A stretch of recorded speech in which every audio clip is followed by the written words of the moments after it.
Give me a minute.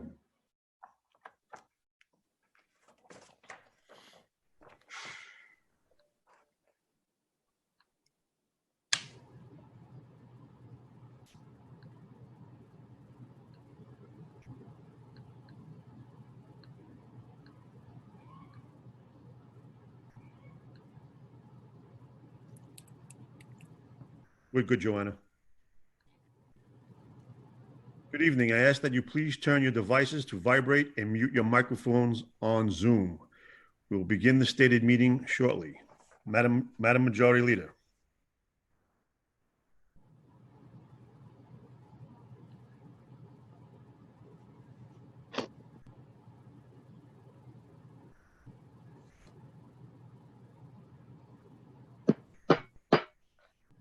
Good afternoon and welcome to the recess stated meeting of May 28th, 2020, being held on June 18th, 2020. Give me one moment as I'm experiencing some technical difficulty. I'll be right with you.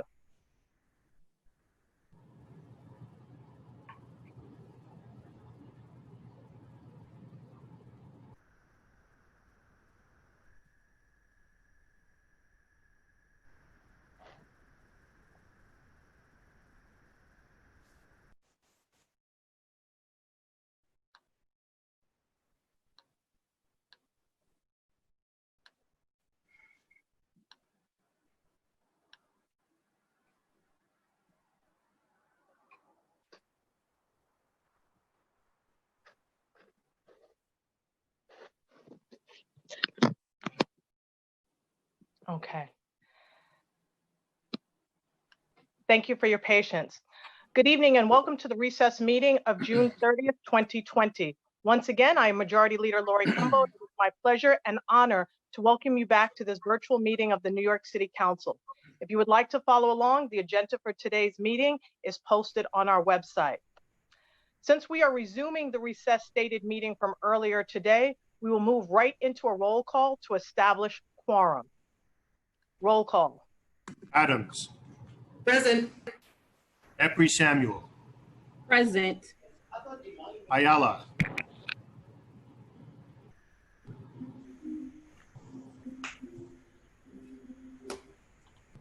Barron.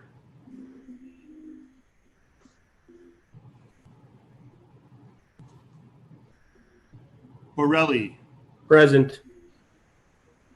Brannan. Present. Cabrera. Present. Chin. Present. Cohen. Here. Constantinides.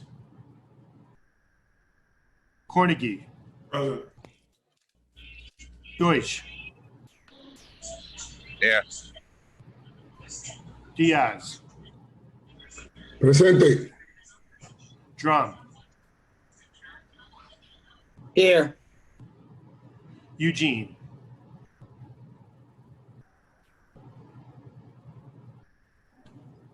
Present. Gibson. You got me? Thank you. Thank you, Councilman. Councilmember Gibson. Present. Jonai. Present. Grodenchik. Here. Holden. Here. Kalos. Here. King. Present. Koo. Oh, you have a background? Present. Kozlowitz. Here. Landsman. Present. Lander. Here. Levin. Here. Levine. Present. Lewis. Present. Mizell.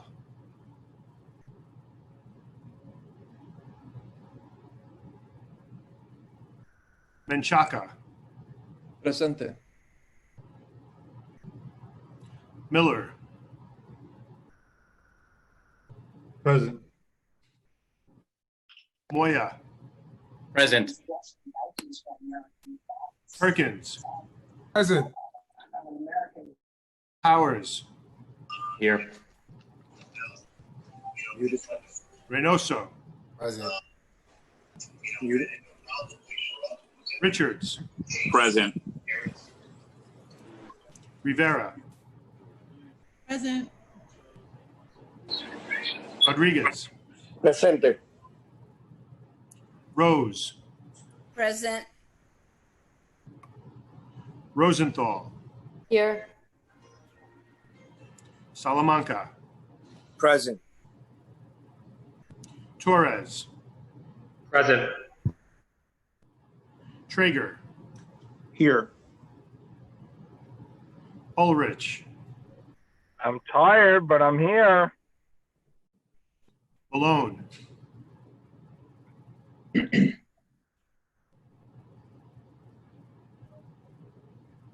Here. thank you, Van Bramer, Here. Yeager, Here. Mizell,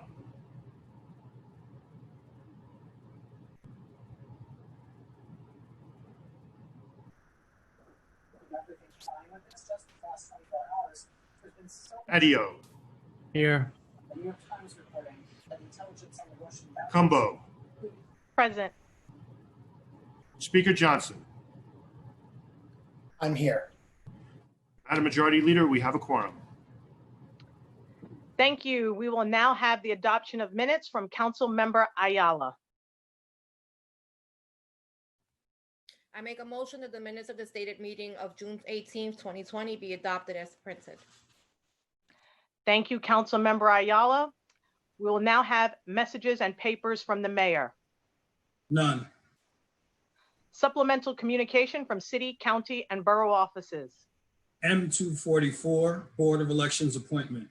Received, ordered, printed, and filed. Petitions and communications. None. Land use call-ups. None. Thank you. We will now have communication from Speaker Cory Johnson. Good evening, everyone. Negotiating the city's budget each year is one of the most important responsibilities of the city council and one that I take very seriously. I have been proud to stand with my colleagues for the past 2 years and celebrate the victories that the city council fought for and won on behalf of the people of our great city. Unfortunately, today is not a day of celebration. We are not in a time of celebration. It is a time of necessity. And today's budget agreement is one of necessity. These budget negotiations have reflected that fact. We knew how important this work was to New Yorkers. Our city has faced so much pain these last few months. On March 1st, New York City confirmed our first case of COVID-19. And since then, we have lost over 22,000 New Yorkers to the coronavirus. Millions of us were confined to our homes as many New Yorkers lost their jobs or watched their businesses fold. And we were left with a $9 billion revenue shortfall.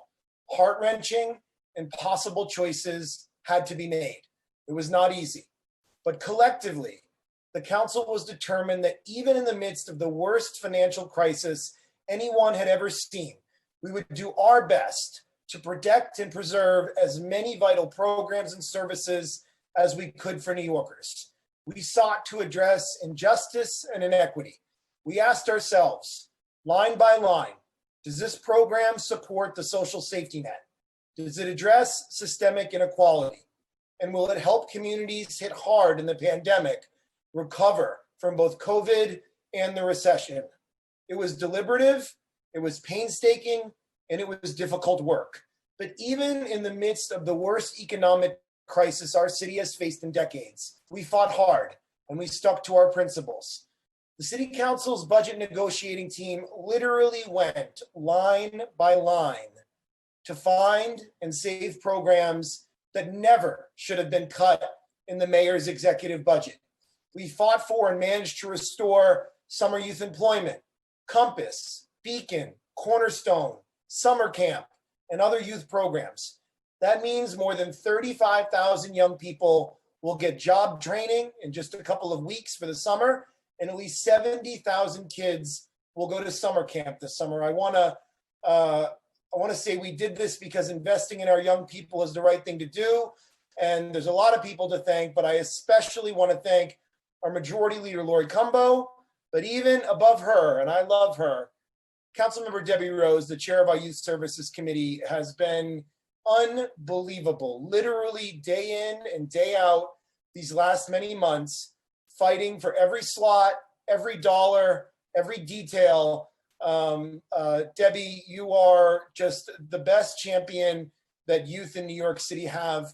And we wouldn't be at this agreement today, honestly, if it wasn't for you and the work you did with young people and advocates and how you pushed us and the administration to do more. So I want to thank you, Debbie, for everything you've done. We also restored social workers and guidance counselors to our schools, including the single shepherd guidance counselor program, which was completely zeroed out in the city's budget, in the executive budget. And I'm especially proud that we fought for and won $100 million in restoration for fair student funding. Schools that need this money. It was zeroed out in the mayor's executive budget. We restored it $100 million. That will keep school budgets whole at possibly the worst and most challenging time in our city's history for educators, parents, and students. And I will not try to begin to describe what our BNT meetings have been like these last many weeks and months. But Mark Traeger is really a hero for school children in New York City, fighting tooth and nail for fair student funding, fighting tooth and nail for the single shepherd program, which doesn't even affect his district, but affects children in central Brooklyn and the South Bronx, fighting tooth and nail for every education dollar we could come up with, not cutting classrooms or teachers, but actually finding savings in bus contracts and in regional offices and other things that we knew wouldn't affect school classrooms. Mark was there every step of the way, fighting, haggling, cajoling, screaming on behalf of the children in New York City. And so I want to thank you, Mark Traeger, for your leadership. You helped get us to this point tonight. The council also successfully fought to bolster our food pantry funding. Food insecurity is a problem even in times when our economy is strong. We have been through hell with COVID-19, and we know that more people than ever need help putting food on the table.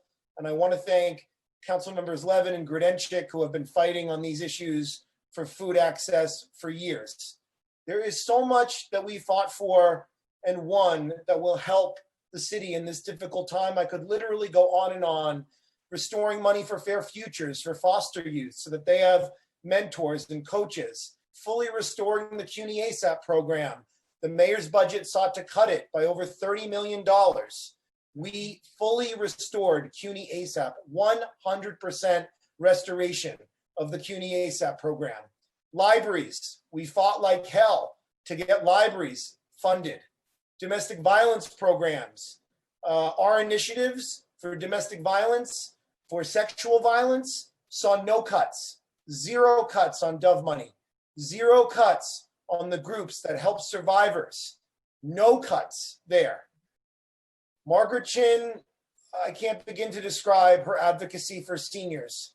And there are some small cuts, but we were surgical, we were thoughtful in how we got there.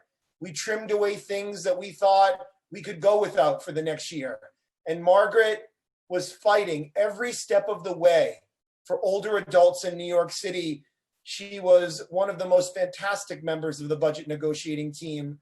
I am enormously grateful for her friendship. And Margaret, we are really grateful for you. Housing programs. We restored a lot of money that was cut in housing programs. There's still cuts that we don't like to HPD, especially on the capital side and some other things. But our chair, Robert Cornegie, and Councilmember Carlina Rivera were insistent in the budget negotiating team of protecting as many of these programs as possible, given that we know that New Yorkers are in a precarious situation in the coming months when the eviction moratorium might be up. That's why we need this federal help from Washington. These programs are programs that we have spent years building up in the council, and they are programs we need right now to help us move forward from COVID. We did not get the help that we needed from the feds. They haven't come through. We did not get help from the state. They actually cut us. So this has been an enormously challenging situation. In addition to dealing with the fallout from COVID-19, from our economy being in free fall, this budget was also negotiated while our city and our nation were dealing with the ramifications of another deadly disease, racism, generations and centuries of racism. On March 13th, Breonna Taylor was unarmed when she was killed by police officers in her own home in Louisville, Kentucky. On March 18th, Stephon Clark was unarmed when he was killed by police officers in his grandmother's backyard in Sacramento, California. And on March 25th, George Floyd was unarmed when he was killed, murdered by an officer kneeling on his neck for 8 minutes and 46 seconds while George Floyd begged for his life, yelling out for his mother. That is just a small number of the people that have been killed, unarmed Black people killed by police officers over the last many months and year. Millions of Americans of all races took to the streets and demanded a change to a system of policing that overwhelmingly targets Black and brown people. Many of my colleagues and I joined in some of these protests and were inspired by them. It is no secret that I was in favor of at least $1 billion in spending cuts from the NYPD. This budget does not include that level of cut for the NYPD. It contains an agreement to make some transformative changes at the department, though. We're taking school safety out of the NYPD, undoing a destructive policy put in place by then Mayor Rudy Giuliani. And we want to move it towards a community model, a model that talks with students and teachers and principals and parents and labor, a model that's about restorative justice, not about arresting our young people, not about having agents with handcuffs. We're removing the NYPD from homeless outreach. We're reducing the head count by well over 1,000 officers to create ongoing savings. These are real changes, and I stand by what we're able to accomplish. To everyone who is disappointed, and I know that there are many, many people who are disappointed that we could not go further, I'm disappointed as well. I wanted us to go deeper. I wanted us to take larger headcount reductions. I wanted a true hiring freeze. I wanted us to cancel additional classes. But this is a budget process that involves the mayor, who would not budge on these items, and 49 other council members currently, many of whom were not as supportive of the $1 billion and the kind of cuts that some of us were pushing for. This was an unprecedented budget, and there were many things that we had to protect. But I am proud of the changes that we secured, especially given the challenges we faced, given the $9 billion revenue shortfall.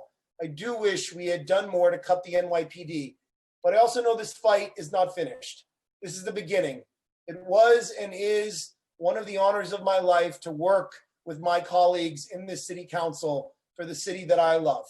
We are going to reimagine policing in New York City, and we're not going to stop until we get there. I believe that we can rise to the great challenge of our time and create the kind of city we know New York can be, a just city, one that recognizes our past and fights like hell for a better, more equitable future. A New York that ends police brutality, school segregation, and housing discrimination. A New York that protects our most vulnerable and picks up our sisters and brothers who have fallen. That's the city I want. That's the New York that I believe in. So let's build it together. I will end by saying this has been a hard process. It's been a challenge for me to try to reach consensus. I have done my best. My best may not be enough for many New Yorkers. My best may not be enough for many council members. But I really do want you to know, New Yorkers who are listening, members that are on this call tonight, I did my best to reach consensus from what the budget negotiating team wanted, from what other members were comfortable with, and having a mayor that wouldn't budge on the additional cuts. We fought like hell to restore these programs. He wanted to wipe out education dollars, CUNY dollars, human and social services, single shepherd, and the list goes on. We got those programs restored. In the executive budget, they were at zero. And the only reason why they are being restored tonight is because of this body, is because of us coming together to fight those cuts. So there is a lot more work to do. We need help from the federal government. We need the billions of dollars in revenue replacement to get our city back on track. We need help from Albany. I believe we should raise taxes on the rich to create more revenue.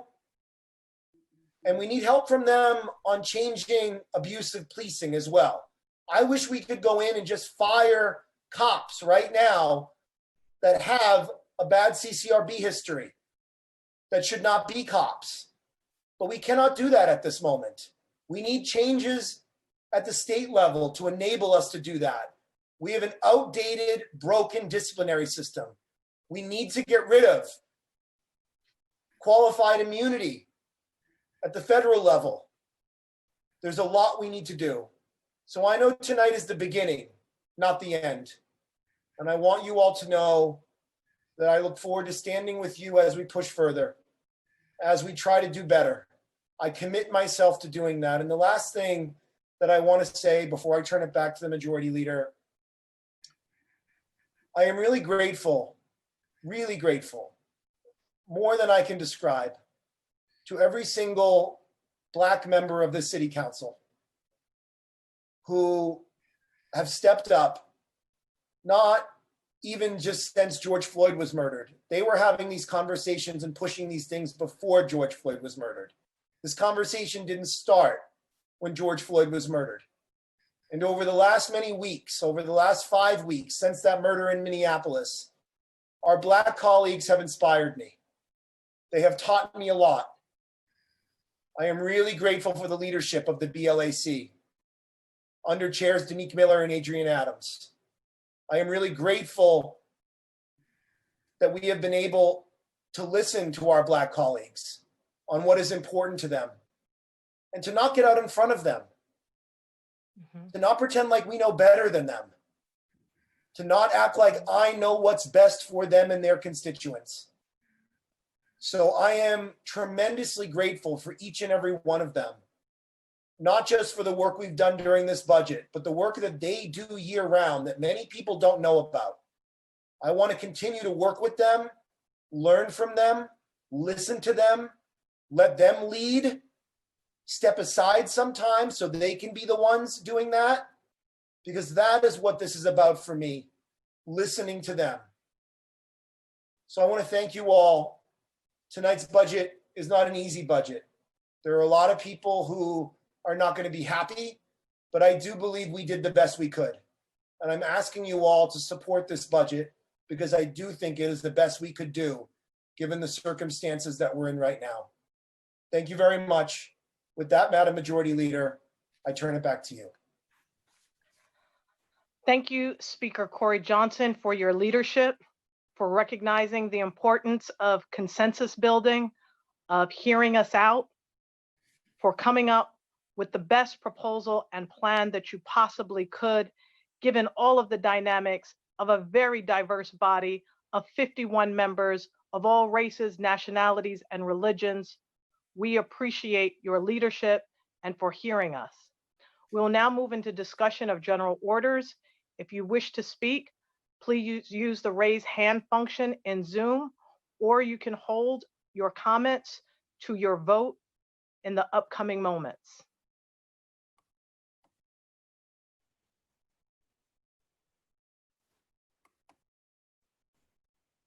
I will ask the parliamentarian, are there any members that wish to speak now during discussion of general orders, or will we be able to go right into the vote? Madam Majority Leader, the first three council members who wish to speak are Councilmember Drum, Councilmember Richards, and Councilmember Koo. I'll save my remarks for the vote. Thank you. Councilmember Drum, Time starts now. I'll also save my remarks till the vote. Councilmember Ku. Time starts now. I'll save it till the vote. Thank you very much, Councilmember Ku. Parliamentarian, are there any additional members that wish to speak at this time? Or will they be holding their votes for their remarks for the vote? Council members Barron, Landsman, and Van Bramer. Time starts now. Councilmember Barron.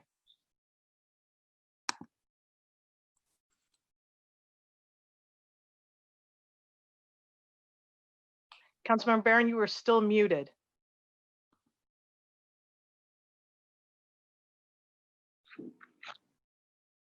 Councilmember Barron, are you there? Muted now?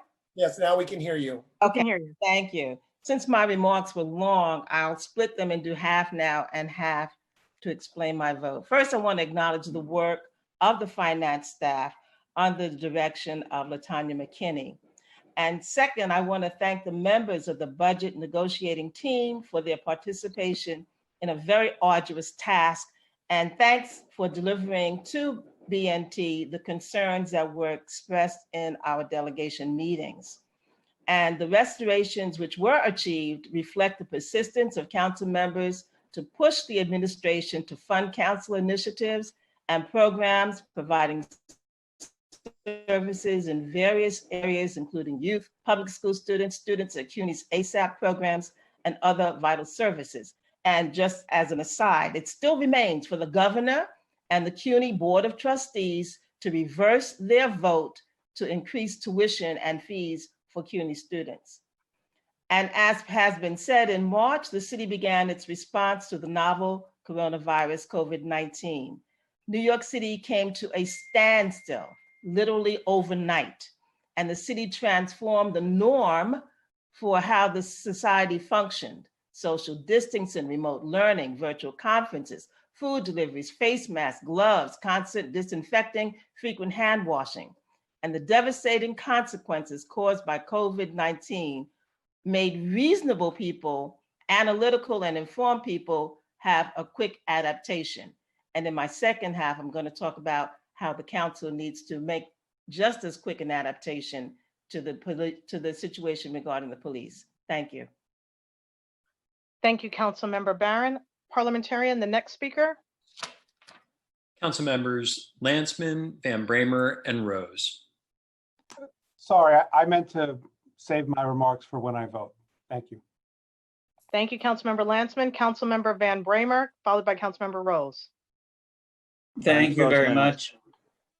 Millions have been marching all across the world demanding an end to police brutality because Black Lives Matter. We must meet this moment in history. The people have demanded a real $1 billion cut to the NYPD, but also a reimagining of public safety in this city. Sadly, the most historic part of this budget is how badly it manages to meet the moment. The people have spoken through marches and rallies and by occupying City Hall. We must listen to the people we work for. That is our job. We must hear the cries from the streets and respond. The budget does not really defund the NYPD by $1 billion. Over $350 million of the cut is through overtime reduction goals that we know from history is merely a suggestion because the NYPD is able to blow through these overtime numbers. We should have eliminated cadet classes and actively reduced the head count. Moving NYPD to DOE is a good start, but it's going to take 2 years and too long. I'm also disheartened that too many people, too many elected officials don't believe that cultural programs have the ability to save lives, particularly in Black and Brown communities that have been underserved by the arts, and particularly arts in education. This budget cuts arts in classrooms by $15 million. A society that fails to appreciate the role of education, culture, the arts, and libraries in any battle for a more just society is doomed to fail. And it's for those reasons that I'm voting no on this budget.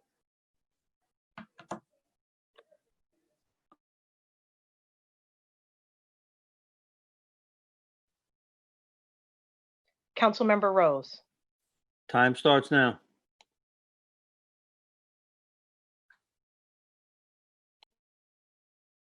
Councilmember Rose, you need to unmute yourself.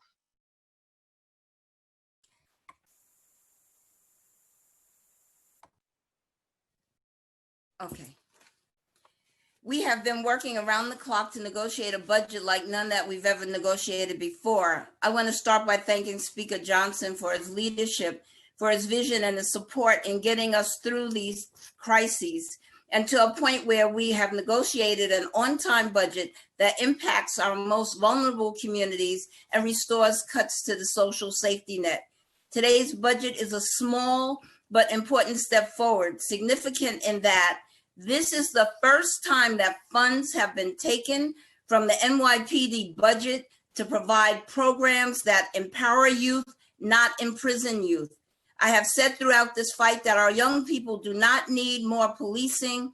They need support, guidance, and opportunity. And that is what this budget provides. After weeks of round-the-clock negotiations, we have an agreement that saves the Summer Youth Employment Program and other youth programming that offers young people positive opportunities to learn and grow to their full potential. In April, the mayor abruptly announced that all summer youth programming would be totally cut from this budget, zeroed out. We immediately began to fight to reinstate them. I heard the loud, strong voices of thousands of young people and spent weeks negotiating a budget that restores many of these cuts, not allowing our youth to be collateral damage. This budget makes a direct investment in the lives of 100,000 New York City youth.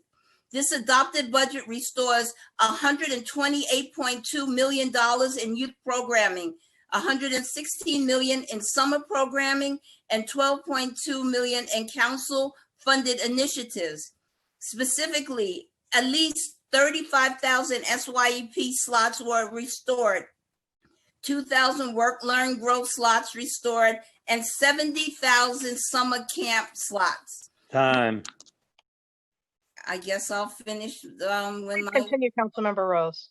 Thank you. Thank you. And these positions are afforded the flexibility to allow families a personal option to choose between in-person or online camp models. 12.2 million allotted in council-funded initiatives serving youth through enriched after-school programming, workforce certification programming, youth mentoring, and civic-focused education citywide. Other vital youth programming funded in this budget includes $16.3 million to the council-funded Peter Vallone Academic Scholarship, which funds 25,000 students with scholarships at CUNY. $34 million restored to avoid the imminent cut to CUNY's ASAP program. Again, 25,000 students given financial and academic support, waivers, tuition, and textbooks. $4 million in the Department of Probation to support the NEON program, which will fund various programs and provide slots for 2,240 young people. And then $600 million in capital funds will be now redistributed from the New York Police Department and reinvested in community centers citywide throughout this historic budget negotiation. This budget is unlike any that we've experienced before. The COVID pandemic has not only taken an immense toll on the lives and livelihoods of New Yorkers, but also on the services our city can provide to its residents. As the city faced a $7 billion budget shortfall, the fight to protect youth programs has been an uphill battle. And I thank many of the young people who are out there, the advocates, the providers, and the protesters who raised their collective voices with demands to reinstate these programs. This budget is evidence that your voices have been heard and you sent a powerful message to every level of city government. And again, I want to thank Speaker Johnson for his dogged, unwavering support.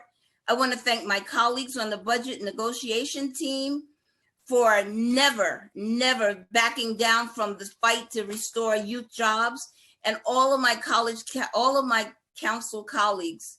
the City Council Finance Team under the leadership of LaTanya McKinney, who is just phenomenal, with special kudos to Regina Parita Ryan, Isha Wright, and Michelle Peregrine. I want to thank my council staff for their work on this budget and the thousands of New Yorkers, the protesters, the people who relentlessly advocated for a budget that makes investments where they were most needed. And I encourage my colleagues to vote yes on this budget. Thank you. Thank you, Councilmember Rose, and thank you for the work that you have done. Parliamentarian, are there additional speakers at this time? Majority Yes, Leader madam. Combo, I was totally remiss, and it's just because I'm a little exhausted, and it was a big miss. We could not do this without LaTanya McKinney and the entire finance division.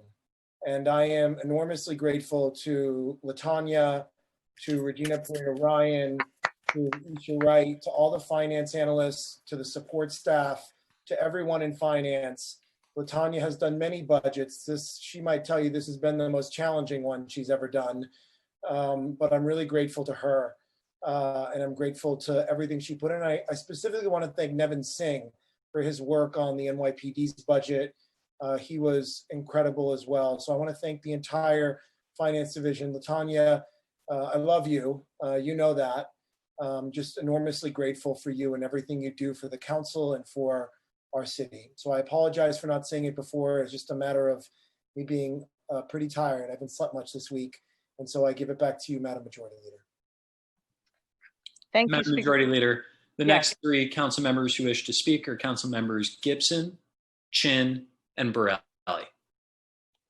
Councilmember Gibson, you may begin. Your time starts now. Thank you, Madam Majority Leader, and good evening, Speaker, and all of my colleagues and everyone who is watching.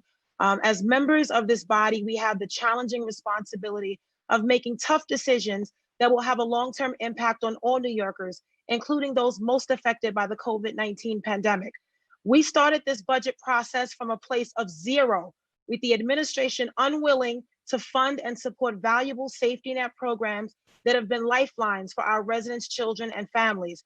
With no federal support, a $2 billion cut from Albany, $7 billion loss in sales and revenue, $9 billion budget deficit, no authority to borrow money, this council attempted to ensure that we protected workers, guidance counselors, social workers, educators, many essential workers who have been on the front lines during this pandemic. This has been one of the most challenging budgets that we have faced in one of the worst economic crises we've endured in our tenures. I am thankful for all the hard work and the relentless hours poured into this budget, all done remotely, by the way, by our Speaker, Cory Johnson, our finance division led by LaTanya McKinney, the entire finance team, members of the budget and negotiating team. We've worked around the clock, weekends, late nights, through budget lines, PEG restorations, one-shots, council initiatives, to get to a responsible place. We did exactly what we're supposed to do on behalf of New Yorkers. We did not come to this place and space today easily. We all care about our constituents and their families. My district is one that is struggling right now with the aftermath of COVID, gun violence, food access, stable housing, rent-burdened tenants, families who've lost their income and jobs, small businesses who are closed and can't afford their rent, youth in desperate need of jobs, programs, and summer camps. And we are well aware of many of the challenges faced every day in our communities. And I will continue my remarks during my vote. Thank you so much, Madam Majority Leader. Thank you so much. And now we will have Councilmember Borelli. Time starts now. Thank you. Tonight I'm speaking to not my colleagues, but to the public and also the people that will come around 20 years from now and write books about the legacy of Bill de Blasio. Because today we know what we're doing, and we know that what we're doing will create a more violent city, and yet we're doing it anyway. We're making these cuts to appease a fraction of far-left New Yorkers, and I understand the politics of that. But we're also making these cuts to continue this false propagation that police officers are the gravest danger to the public, as though less police officers will somehow make the general public safer in New York City. This is what's guiding this decision tonight. And in fact, we know this will be the opposite of what occurs. There'll continue to be more violent crimes. There'll be longer response time for women being victimized by domestic violence. There'll be more, not less, illegal guns on the streets. There's less chance that no one will show up as your house being robbed. There'll be less detectives to figure out who shot that stray bullet. There'll be less investigations into who burglarized your home. All this because as a body, we've decided to compound this falsehood that police officers are the cause of violence in our community. We've convinced ourselves essentially that the sky is purple. Unfortunately, it's not. So from 2018, one of the lowest crime years on records, 23 times an NYPD officer fired his weapon. By comparison, there were 954 shooting incidents. What is more dangerous to the public? Is it this one or is it this one? In every one of these police incidents, the gun was recovered, the shooter identified, and an investigation occurred. Criminality was weighed. In these, who knows? Moreover, in 2018, 95.7% of the victims, nearly 900 on this side, nearly 900 people, 95% were Black and Hispanic. So I ask, which is the real threat to the public, this one or that one? There were 72 shootings last week alone, and not one single was fired by the gun of an NYPD officer. Friends, you're witnessing a moment where we are democratically electing to make the city of New York less safe, and I won't be a passive participant as we undo 3 decades of good work by our predecessors. I'll vote no, and I urge my colleagues to do the same. Thank you. Thank you, Councilmember Borelli. We'll now hear from Councilmember Chin. Time starts now. Thank you, Majority Leader. You know, this is my 11th budget on the City Council, and it's one of the most emotional, heart-wrenching, toughest budget ever. But it is a budget that begins to address the inequality in the city. We heard the demonstrators in the street when they shout Black Lives Matter, but we gotta turn those words into action and start addressing the inequity across the city. Why is there violence? Because of poverty. People don't have jobs. They live in horrible conditions. And the government for a very long time have not been addressing it. And that's why we want to change that. This is unprecedented that for the first time, we can do something about cutting dramatically in the NYPD budget. It has never happened before. And turn that money to invest in our youth so they have summer job training. They are our future. We got to make sure that they can go to college. And we have to make sure that these programs from the community organization get funded and we were able to protect them. This is the mission that we have to continue. We have to fight against the inequality, the structural racism. We all have to face it because it is happening across the district, across the city. People who are living, doubling up, tripling up, immigration, problem, construction worker dying. Do people really care about these people? The delivery worker who's been working every day to serve food in our city. Do people care about them? We fought for them.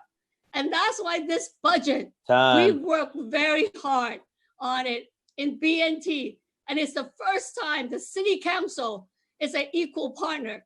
The administration have hundreds of staff, and we only have 48 finance staff.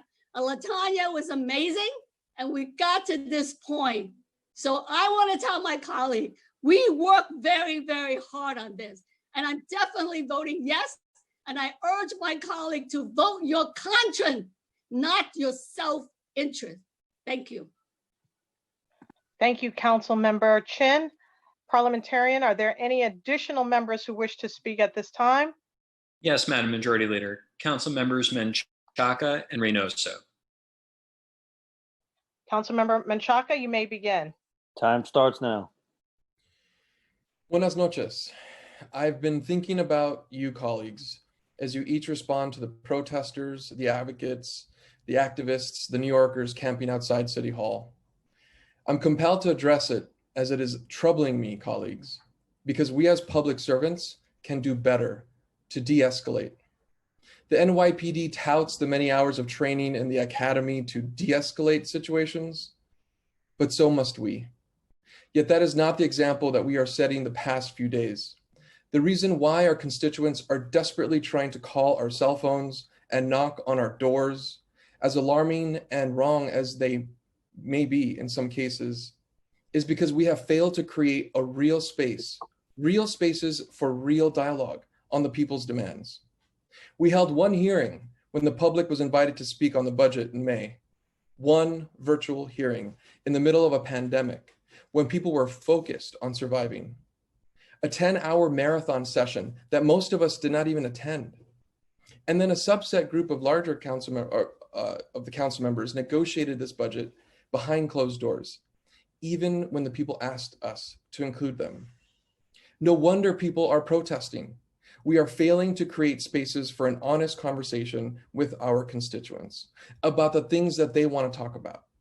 Do cops actually make our community safer? Do we think protecting the jobs of cops is more important than protecting the jobs of teachers and social workers? Do we think we get to define our communities, or do our communities get to define us? Why are budgets negotiated behind closed doors rather than openly every step of the way? If we believe in de-escalation for the NYPD, we need to practice it ourselves and have that dialogue. Vote against this budget. But if you won't, be prepared to talk about why all the time and everywhere. Otherwise, we will be going down a path that leads us away from de-escalation, not towards it. We will be failing to be the people's representatives. Thank you. Thank you, Councilmember Menchaca. Councilmember Reynoso. Time starts now.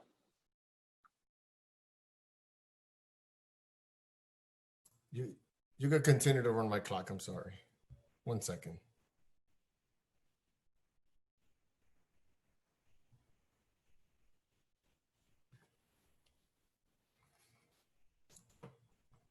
Good evening, everyone.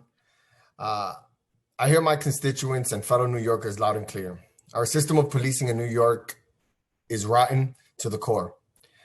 That is not a new truth. Our criminal justice system has been plagued by racist and oppressive practices since the founding of our nation, and I have spent my entire career in office fighting against it. For the men, women, and children who have lost their lives at the hands of the NYPD, Eric, Shahid, Sean, Deborah, Ramarley, and the countless victims whose names we don't know, there can be no peace until we end discriminatory policing practices in New York City. Divestment in policing, a restructuring of our justice system, and meaningful investment in our communities is what New Yorkers have been demanding, and it is our duty as elected representatives to deliver these demands. I believe that the $1 billion worth of cuts to the NYPD budget are the most that we can achieve, are the most we could have achieved with this council. We have moved much further than the near zero cut initially proposed in the mayor's budget. I commend the Speaker Johnson, the finance staff for conducting a democratic process and listening to all voices. In calling for cuts to the NYPD's budget, $1 billion was always an arbitrary number. What we're really pleading for is the end to a system of policing that discriminates based on economic status, race, religion, gender, and sexual orientation, and an investment in the supports and services that will offer the opportunity for success to all New Yorkers. It is my belief that the budget we are voting on today will not bring about the level of systemic change being demanded by myself, my constituents, and groups that are minority-led, like Community United for Police Reform, the Brooklyn Movement Center, Vocal, and Make the Road New York. I've prided myself on always working collaboratively to achieve the results, but on this issue, there is too much at stake. I cannot compromise or settle for half measures today. I am voting no on the FY21 budget. Thank you. Thank you, Councilmember Reynoso. Someone's at my door. Parliamentarian, are there any additional speakers that wish to speak at this time? No, Madam Majority Leader. We will now have report of special committees. None. Supplemental reports of standing committees. Report of the Committee on Finance, preconsidered Reso 1355 through 1357, base percentage and base proportion. Coupled on general orders. M230 and Reso 1360 and 1361, expense revenue contract budget, fiscal year 2021. Coupled on general orders. M231 and Reso 1362 and 1363, executive capital budget, fiscal year 2021. Coupled on general orders. M232 and Reso 1364, fiscal year 2021, community development program. Coupled on general orders. Preconsidered M245 and preconsidered Reso 1365, fiscal year 2021, tax rate and tax levies. Coupled on general orders. Preconsidered LU 665 and Reso 1366, West 49th Street. Coupled on general orders. M239, Chancellor 5-year capital plan. Coupled to be filed pursuant to letter of withdrawal. M210 through M215 on page 7 and M233 through M236 on page 8, various budget reports and supporting schedules. Coupled to be filed.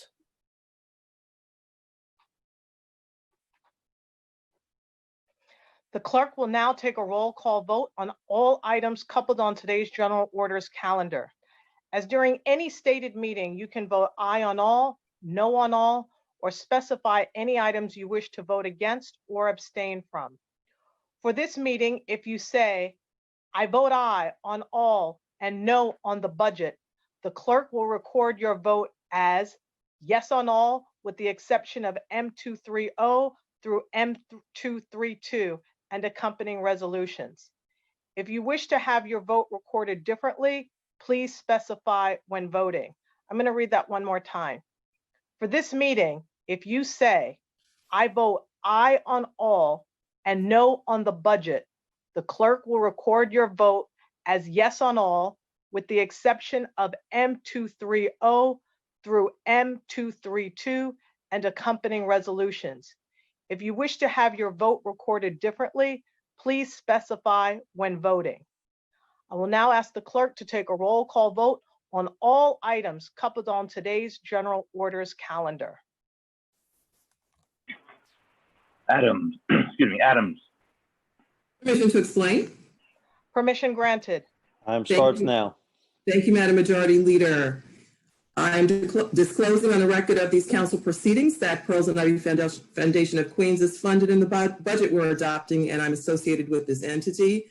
And I'm not sure if this applies, but I'm a member of the Greater Allen AME Cathedral of New York, which may still be affiliated with the Allen Community Senior Center, also funded in this budget. That said, as the co-chair of the Black, Latino, and Asian Caucus, I want to thank all of the members of the BLAC. No matter where you stand on this budget, this was especially difficult for the communities that we collectively serve. Unfortunately, this pandemic created a shortfall in our city, and it was a long and difficult road to get to this point. The mayor's proposed budget was shameful, and it would have negatively impacted communities hardest hit by COVID-19. This has been a painful process, as significant cuts had to happen. Under the leadership of the Speaker, I'm proud of what my colleagues and I were able to accomplish, and I'm pleased to see so many of the priorities that my colleagues and I championed during this process will be included in our adopted budget. There's no better investment than in our youth, and this year's budget will maintain critical programs and services for our young people, including SYEP, summer camps, CUNY funding, Beacon and CASA programs. We worked on a budget that would not let our older adults fall through the cracks and fought for the inclusion of NORCs and senior meals. We secured funding to serve survivors of domestic violence, elder abuse, sexual and physical assault. We invested in small businesses, housing, and worked to save jobs for New Yorkers to help improve economic conditions for all residents. Under such terrible circumstances, we worked on a budget that reflects the needs of our city and invested in areas that serve the greater public good. Yes, this includes a reduction of $1 billion to the NYPD. Time. I'm glad to be a part of a body that's focused on addressing the needs of those who have been traditionally underserved. And as a member of the budget negotiating team, I know that this has been a difficult journey, but I'm glad that we could agree on a budget that provides New Yorkers with the services they deserve and need. And one last note, let me just say to my colleagues who are not of color. Thank you, Councilmember. Weeks ago, Madam Majority Leader, 2 seconds. Community do not require an outside ideology to enrich our message. We have hundreds of years of experience with the matter at hand. We learned a long time ago that there is not a price tag to ending systemic racism. There is no panacea to be bought or an elixir to be ingested. When those with privilege put down their torches and return home, our Black, Latino, and Asian communities will remain, and it will continue to be our responsibility to illuminate the path forward for our movement. I encourage my colleagues to vote yes on this budget. Thank you. Thank you, Councilmember Adams. Humphrey Samuel.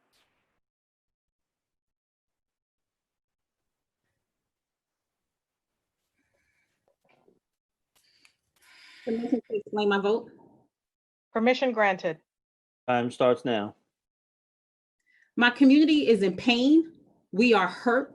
We are angry. We are fed up. And we're also over political rhetoric. New York City was overtaken by COVID-19, and the community that I represent was one of the hardest hit. We lost more than 1,200 NYCHA residents, and so many were left forgotten. Each of those residents deserve the $500 million in capital repairs coming to them in this budget and more. The pandemic has underscored our vulnerabilities and weaknesses and put us in a position to either drive down a hill or off a cliff. Driving off a cliff would have been laying off hardworking New Yorkers, gutting SYEP, over policing stressed out communities while waiting for federal aid that may never come to save us. But we were able to save ourselves. So today I'm choosing to drive down the hill instead by returning peaceful school safety to their rightful place in the DOE, funding SYEP, prioritizing youth and communities, and funding the organizations that kept us alive during the height of the pandemic. Coming out of a global pandemic, we entered a race war. Both have shocked the entire country, not just New York City. We have fought for police reform and more funding every single budget cycle. This debate is not new to me. What is new are the additional voices of concern added to the conversation, which at times have overshadowed our fight. My office was called and advocates were calling for layoffs of workers from Brown and Black communities that are still struggling from COVID. That's 5,000 women who work at the school safety agents today. That does not address police brutality. What are we doing? We address police brutality with meaningful legislation, policy changes, and getting rid of police officers. So as I close, Madam Majority Leader, I want everyone to see my Black Lives Matter t-shirt. To all those who have questioned my love and support of my people, I say to you, when I take this t-shirt, I am still a Black life that matters. And to all that have forgot that, you need to check your privilege and have a conversation with a Black woman about the needs in our community. So I want to thank the speaker for your leadership and to all my colleagues that stepped up to make sure that our communities survive and thrive. And thank you, LaTanya McKinney, for all of your hard work. So with that, I want to say that after all those phone calls, I vote yes on behalf of the residents of the 41st Council District. Oh, and I also want to say that I'm disclosing on the record of the council proceeding that DOE is funded in the budget we are adopting, and my brother is employed by this entity. Thank you. Thank you, Councilmember Alika Ampry Samuel. Ayala. Permission to explain my vote. Permission granted. Time starts now. So I come to you today. I'm planning to submit my remarks regarding today's vote online later this evening, but I wanted to take an opportunity to really discuss some of the things that have happened in the last few weeks. This vote was really, it was very difficult for many of us. We spent hours, days locked up trying to figure out the best way to make lemonade out of the lemons that we were given. But I want to say that while I respect and I applaud all of you who took to the streets to demonstrate, to voice your concerns, to stand up for what is right, that it is never appropriate to show up and protest at somebody's doorstep. It is never okay to vandalize someone else's property or call their mother in the middle of the night or threaten a person or their families with physical harm. And that is what happened to members of this body during the last few weeks. Members that have been allies to you on all of the same social justice issues that you're fighting for today. I don't expect that everybody's going to be satisfied with today's vote, but I truly hope that we can figure out a way to sit together as the impacted community of which many of us still are members of, and come up with strategic ways to address all of the systemic issues that we are fighting for. A violent act is not the same as making someone feel uncomfortable. Threatening someone's life is not, it has consequences, irreversible consequences, and it must stop now, and it has to stop with us. I also would like to disclose for the record that Park East High School is funded in the budget, and we're adopting my child is a student at Park East High School, and that AHRC is funded in the budget that we're adopting, and my partner is associated with this entity. The Children's Aid Society is funded in this budget that we're adopting, and my son is associated with this entity. Heritage High School is funded in the budget that we're adopting, and my son is associated with this entity. And with that, I vote aye on all. Thank you, Councilmember Ayala. Barron. I'm disclosing on the record of the council proceedings that CUNY is funded in this budget we are adopting, and my son is associated with CUNY. I'd like permission to be excused to explain my vote. Permission granted. Time starts now. Thank you. To continue what I had started earlier, on May 25th, the police killing of George Floyd became the catalyst for hundreds of thousands to take to the streets, demanding justice and change in how policing is done in our cities. The ongoing daily protests have disrupted business as usual. Protesters demand that police be held accountable for police abuse, misconduct, and unjustified killing of unarmed civilians, that they be charged, arrested, brought to trial, and appropriately disciplined, no longer being shielded by federal immunity. In response to this heightened, intense, expansive call for change and justice, states have taken action on bills that have lain dormant for years. Sadly, in some instances, this new attention to these bills sometimes resulted in revisions that weakened the original intent, such as 50A, or new bills being introduced that supplant stronger legal consequences with tepid civil penalties. In 2018, Police Commissioner Shea said that he did not believe that NYPD officers treated the Black communities any differently than they treat the white community. 2 weeks ago, he said, quote, "I don't believe there is systemic racism in the NYPD," end quote.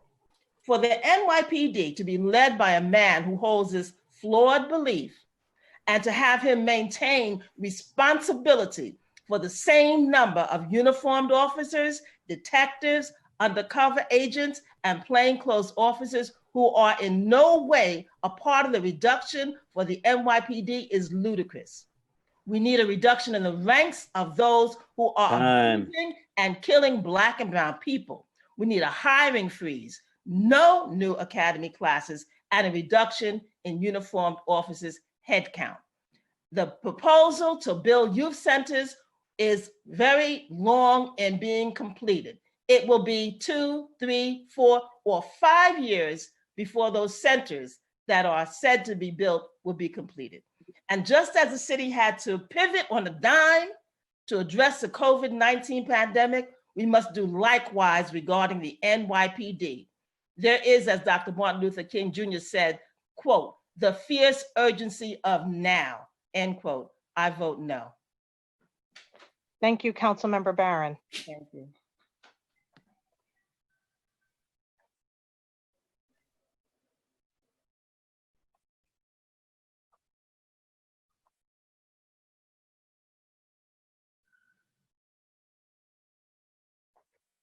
Borelli. Thank you. I'd first like to disclose on the record that the College of Staten Island is funded in the budget that we're adopting, and I am associated with this entity. PS 55 is funded in this budget, and my wife is a former employee of that entity, And the South Shore YMCA is funded in this budget, and my son is associated with this entity. With that said, I will be voting yes on preconsidered land use 665 and the accompanying preconsidered reso 1366. I'll be voting no on the rest of the budget items, and I would like to congratulate and just offer a really positive word for our finance staff who worked very hard in this difficult budget year. Thank you. Thank you. Brennan. Permission to explain my vote?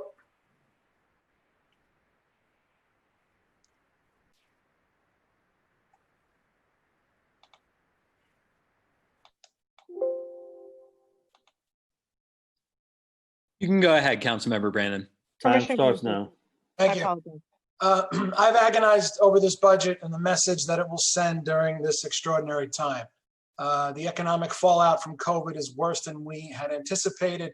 And in order to deliver a balanced budget, we need to close an absurdly daunting gap. No cuts were easy, but no cuts were punitive.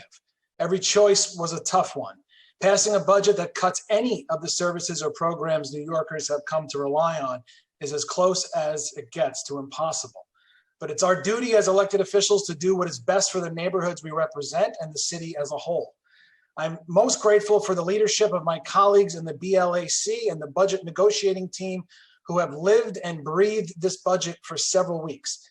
I do believe that we did the best we could considering the brutal hand that COVID dealt. They say a budget is a statement of values, and during a dire fiscal crisis, it must also be a statement of priorities. I know that some who are calling for defunding the NYPD are not satisfied with the cuts that we've made here tonight. I know that the $1 billion that we've cut is not happening in the way that some advocates had envisioned. But police reform doesn't end tonight. There's still much to be done, and the work must continue. Treating all New Yorkers with dignity and respect while keeping everyone safe are goals that can coexist. In the meantime, voting against the budget would mean voting against childcare vouchers, senior centers, and programs that can feed the hungry. Voting against this budget would mean voting against summer youth jobs, adult literacy, and CUNY. Voting against this budget would mean voting against protections for domestic violence survivors and protections for people facing eviction. This budget is far from perfect. We can all find something we don't agree with or something we wish there was more or less of.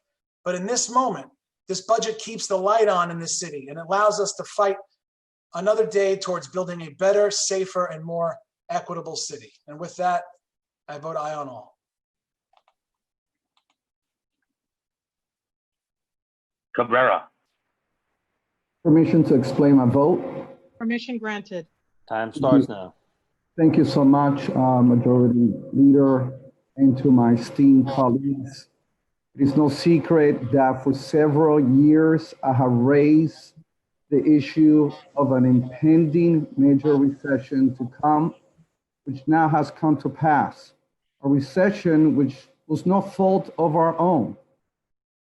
But let me be clear, this recession will be with us for some years to come, and we must act accordingly. Given the unexpected challenges of the coronavirus pandemic, we have managed to create a budget that reflects our values, caring for the most vulnerable New Yorkers, our youth, and immigrants, while continuing to provide for public safety and the environment. This has been a difficult and sometimes heart-wrenching process, but I believe tonight we have succeeded. I want to give a special thanks to LaTonya McKinney and the staff for their enormous work that they embarked in the last few months. Mr. Speaker, thank you for helping us achieve a budget worthy of a yes vote. I want to give a special thanks to the Chair of Finance, Danny Drum, who day in and day out, countless hours, he has invested in helping us achieve the budget that we are about to vote on. So with that, I vote aye on all. Thank you. Mario. Thank you. I just want to disclose on the record that my kids attend the College of Staten Island, Wagner High School, and PS 30, and they're all in the budget. My brother works at Richmond University Medical Center, which is also in this budget. Just very quickly, as I've said over the last few weeks, I cannot support a budget that provides extensive cuts to the NYPD. That is why I'm voting no on all, except for land use 655 and 1366. So just to be clear, I'm voting no on all, except for land use 655 and 1366. Thank you. Thank you. Cohen. Permission to explain my vote. Permission granted. Time starts now. Thank you, Madam Majority Leader. First, I am also disclosing on the record of these proceedings that Montefiore Medical Center is in the budget and that we are adopting tonight, and my wife is a volunteer attending at that facility. I really just, I could not vote for the budget without acknowledging the tremendous amount of work that has gone to get us to this point from our speaker, Chair Drum, the entire B&T team, but especially the Bronx reps, Councilman Gibson, Salamanca, and Ayala for their hard work in fighting for the Bronx. I really just want to thank the finance staff. Isha's always there for us, and I want to say thank you publicly for that. And with that, I vote aye. Thank you. Thank you. My apologies, Councilmember Chin. Thank you. Permission to explain my vote? Permission granted. Time starts now. Okay. I just wanted to continue what I said earlier, that this is a tough, emotional budget. It's a hard budget, and it's not a perfect budget. When the mayor proposed in his executive budget that he was going to zero out all the youth program, we were shocked. And NYPD didn't get any cut. And that's unacceptable, that we have to fight for drastic cut in the NYPD budget and to make sure that we can fund back our youth program, our after-school program, and the program that preserves the safety net. That's what's the mission that we set out to do. And I think we accomplished that. It's not a perfect budget, but the work is only beginning. My colleagues, we were here when we fought for police reform, fighting against stop and frisk. Black Lives Matters. We all stood together, and we got to continue to do that.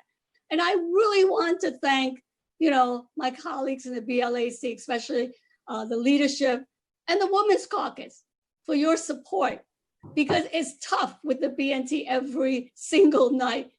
But our speaker, Cory, you are amazing. And that's why we stand strong with you, okay? You made this happen, that you set out to make sure the safety nets, the most vulnerable, are protected. And so I support voting on this budget. First, I gotta disclose on the record of the council proceeding that PS3 is funded in the budget we are adopting, and my husband works with this entity. Gouverneur Health Nursing Facility is funded in this budget we are adopting, and my mom is associated with this entity. With that, I proudly vote aye on this budget. Thank you. Thank you, Councilmember. Constantinides. Oh, excuse me.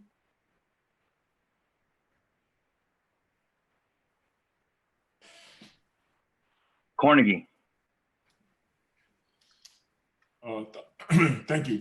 Firstly, I want to thank the advocates who pushed us through their respective protests, demonstrations, and marches, whether in person or online, through calls or emails. You spoke, and I definitely heard you, which is why we've gotten to a place of substantive police and criminal justice reform, policy, and legislation, and ultimately to an unprecedented budget cut to the NYPD of $1 billion. No one would have thought even 2 months ago this would have been possible. So again, I thank you. Alongside a team of colleagues led by Speaker Cory Johnson and Finance Chair Danny Drum, and with the assistance of Finance team led by Latanya McKinney, we painstakingly combed through one of the most brutal council budgets in history to cut spending in light of a $9 billion revenue deficit due to COVID-19. Amazingly, we're still able to save programs essential to minority communities. For instance, we secured funding for housing programs that prevent eviction and foreclosure, particular dangers given the lifting of the moratorium looming near. We pushed back on a proposed budget that zeroed out programs that serve our youth, SYEP, Sonic, and Compass. We secured significant restorations, and we saved the jobs of school safety agents, the majority of whom, 80% to be exact, are Black women. From the outset, I committed myself to participating in the exercise of negotiating a budget that did the least harm and reflected the needs of the communities I represent and hold dear. There remains a tremendous amount of work to be done to change the culture of policing in the city and reimagine policing overall. I remain committed to that work. The laws we enact and the policies we adopt serve as key tools in continuing the ongoing effort. This budget is not an end to our policymaking as a council. It's not a final chapter. It's not the conclusion of the important discussions we're having around policing and caring for our shared committees. Is this budget perfect? No. However, I'm voting yes to a budget that prioritizes fair student funding and arts and culture programming in our schools.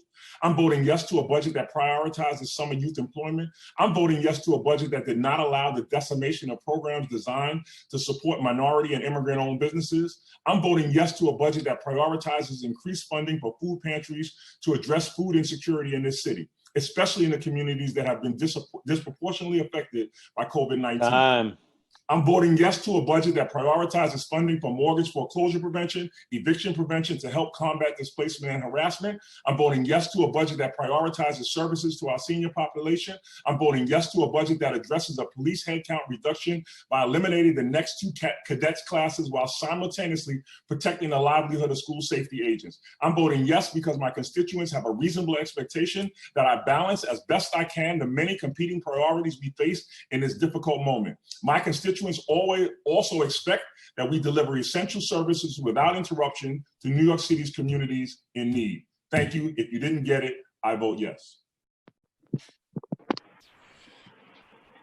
Deutsch. That my son attends CUNY, and CUNY is funded by the budget. As a member of the budget negotiation team, I know how much work went into this budget, and this was not a typical year as we navigated the challenges of a global pandemic and an $8.5 billion budget hole. I thank the finance team, my colleagues, and Speaker Johnson for their work to get us to this point. However, I cannot support a budget that includes defunding the NYPD by $1 billion. It is neither productive for the safety of New Yorkers nor a true reform that benefits the minority communities. Instead, we are making significant cuts to our city's law enforcement at a time when shootings are up by 50% and violent crime is plaguing minority communities.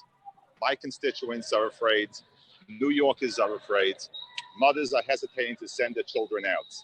This is not a time to start making cuts and imposing deeper restrictions on the NYPD. Our police officers are New Yorkers too, working every day to earn a living to support their families and put food on the table. Many cops are people of color who share the same concerns and life experiences as their neighbors, who are advocating for their defunding. Bringing true change to law enforcement and to our city isn't going to happen by making the job of police officers more difficult. It's going to come from working in partnership with advocates and experts to determine where authentic reforms are needed. Again, I do not take this vote lightly, and it is not a reflection on the hard work that was put into this budget. However, I cannot in good conscience support the willful disregard for public safety that I believe this budget is. I must vote no on this budget with the exception of LU 665 and Reso 66. Thank you.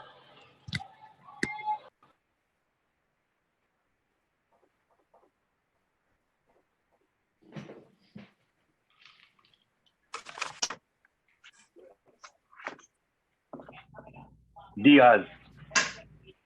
Permission to explain my vote. Permission granted. Time starts now. Thank you, Mr. Speaker, and ladies and gentlemen. We are running in a time where the city of New York crime is going up, murder is going up, shooting is going up, and the only thing that we have to protect us from that is the police officer. By cutting money to police officers, we are putting senior citizen life in jeopardy. We are putting children's life in jeopardy, the bodegueros' life in jeopardy, taxi drivers' life in jeopardy, the community as a whole. We are private houses in private property will be open to vandalism. So honestly, I cannot vote against to put the safety of these individuals and my community in jeopardy. In every group, we have rotten apples, in every single group. And the police officer, we have rotten apples. That doesn't mean that we're going to dismantle them so our community is still get unprotected. So in behalf of the homeowners, the bodegueros, the senior citizen, and the children, and the private and the community as a whole in the 18th Councilmember District, I'm voting no. Thank you very much. Councilmember, I think, is there a disclosure you need to make? Yes, I would like to say that my son, Ruben Diaz Jr., is a Bronx Borough President, and my other son, Samuel, works for the New York City Housing Authority. Thank you. Drum. Permission to explain my vote. Permission granted. Time Thank you starts very now. much. First, let me start off by thanking our speaker for his courageous leadership, his determination, his kindness, and his concern for all New Yorkers. We are very, very lucky indeed to have you as the Speaker of the New York City Council. I want to also thank LaTanya McKinney, Regina Pereira-Ryan, Isha Wright, and the whole finance team, Rebecca Chasen, and all of the members of the finance team for the outstanding work that they have done as well. Let me thank the members of the BNT for working so long and so many hours. Thank you for your cooperation and for your help. It is greatly appreciated. And I want to say that despite many efforts by people to silence or bully us into submission for a minority belief and some of the tactics that were used against some of the members of the City Council, we have been able to put together a budget which I believe addresses the needs of our communities and our communities most affected by poverty, by this pandemic. And so I proudly vote yes on this budget. I have offered other remarks during the Finance Committee hearing on some of the successes that we were able to achieve in this budget, but I am voting yes on this budget now. Thank you very much. Thank you, Councilmember Drum. Eugene. I vote yes on all. Gibson. Permission to explain my vote? Permission granted. Time starts now. Thanks, Madam Majority Leader. In addition to the Speaker and the Finance Division, I also want to thank our amazing Finance Chair, Danny Drum, for your relentless hours of compassion, of consistency, of dedication for everything you've done during this process. This budget process also includes significant cuts to the NYPD, which has not happened for many years and certainly would not have been a priority without this movement in our city and across the country against police violence.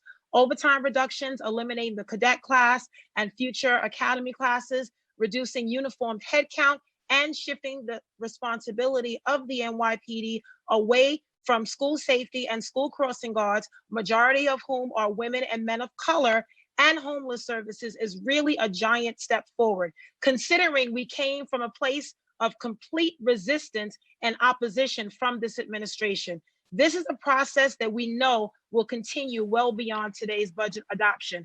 We will work collaboratively with all stakeholders to make systemic changes to reform policing in our city and invest in restorative justice work, holistic services, healing centers, trauma-informed care, and social emotional learning for our children. I thank all of the advocates and activists who have been and continue to be a part of this defining moment in our history, standing up against 401 years of systemic racism and the racism of the COVID-19 pandemic. We appreciate all of your advocacy. This budget has made important investments in summer youth, Work, Learn, Grow, Compass, Sonic, Beacon, Cornerstone, Single Shepherd, FSF, Fair Futures, the CUNY ASAP program, guidance counselors, social workers, school nurses, supporting food access, mental health, legal services, protecting DV survivors, victims of sexual assault, the New York City Crisis Management System, ATIs, and seniors, just to name a few. This budget is painful, but it would have been much worse without the strong advocacy of all of our advocates. July 1st is tomorrow, and community groups needed their funding to start their summer programs. So I will just conclude by saying that this is a real defining moment for us as we make these decisions. And I am choosing to stand up for workers, educators, youth, seniors, and all of our residents of our community, tenants, CUNY students, immigrant families, essential workers, and marginalized and vulnerable communities. This budget is painful, imperfect, and falls far short of much more we wanted to accomplish. We started from the bottom and now we are here. I will vote aye on this budget and thank my speaker, finance chair, BNT, and all the members of this body, the Women's Caucus and the BLAC for all of your collective work. I vote aye. Thank you. Thank you, Councilmember Houston. Joan, aye. Permission to explain my vote? Permission granted. Time starts now. Thank you. Thank you, Majority Leader. First, I'm disclosing on the record of the council proceedings that to the best of my knowledge and recollection, PS 175 is funded in the budget we're about to adopt, and my wife is associated with this entity. My sister is associated with the Department of Education, which is about to be funded in this budget. CUNY is funded in a budget we're about to adopt, and my sons may or may not be students at CUNY. Bronx Parent Housing Network is about to be funded in this budget, and my brother may or may not be associated with this entity. New York Public Library is funded in a budget we're adopting, and my brother may or may not be associated with that entity. And finally, my family and past associates may or may not be associated with any entities about to be funded in this budget we are adopting. With that, I just want to thank Speaker Cory Johnson along with Jason Goldman for the time they've given me during this process. I want to thank Chair Danny Drum, Latonia, and all of the council staff for the countless hours and the sleepless nights, and my staff. But most of all, I want to remind everyone of the loss of life that we've just experienced and the pain. There isn't a single New Yorker that hasn't lost or knows someone that we've lost to this pandemic. And then the crisis afterwards, which has created further insecurities and instabilities. The questions here that we're about to address or have been very painful ones. What we've been facing has been unprecedented, and no one could have prepared possibly for these challenges. But with that, I have to vote no on the entire budget except for land use items, LU 665, and the occupying resolution 1366. Thank you, Councilmember Jonai. Kordenchik. Just briefly to explain my vote, Madam Majority Leader. Permission granted. Time starts now. Thank you. First, I'm disclosing on the record that my son is a student at Queens College CUNY, and TSQ Inc. is funded in this budget that we are adopting this evening, and my son, my wife, and myself are volunteers with this wonderful organization. I want to thank my colleagues, especially those on BNT. I know it has not been an easy few weeks, to say the least, and I really want to thank the finance staff led by the great LaTanya McKinney, and all the people that I've relied upon as we've moved forward on this budget. And to my friend Danny Drum, those of you who don't know him, who are watching, Danny is a civil rights pioneer, not only in Queens, but in the city of New York and across the nation. And he has been on the front lines for a generation or longer to protect people, men, women, and children in this city and places further for the causes that he has believed in. So I love you, Danny. I want to say that this budget does something tonight that nobody has talked about yet. We're actually lowering tax rates on Class 1 and Class 2 properties for the first time since I've been in the council, and probably the first time in in quite a while. So I'm happy about that. And I want to add to those of you who haven't voted yet, the council has worked very, very hard on this, and these are truly unprecedented times in our lifetime. But if this budget is not adopted, there is a great likelihood that the Financial Control Board will take over the finances of the city of New York. And I cannot abide that. I cannot abide having the wonderful organizations that do work in every corner of this city being cut off because our member items would be gone, our all the initiatives that we love and hold dear would be gone.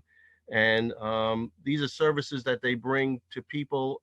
8.6 million New Yorkers, in many cases, depend on this. So, and they are especially needed today in this time of the COVID, which is not going away.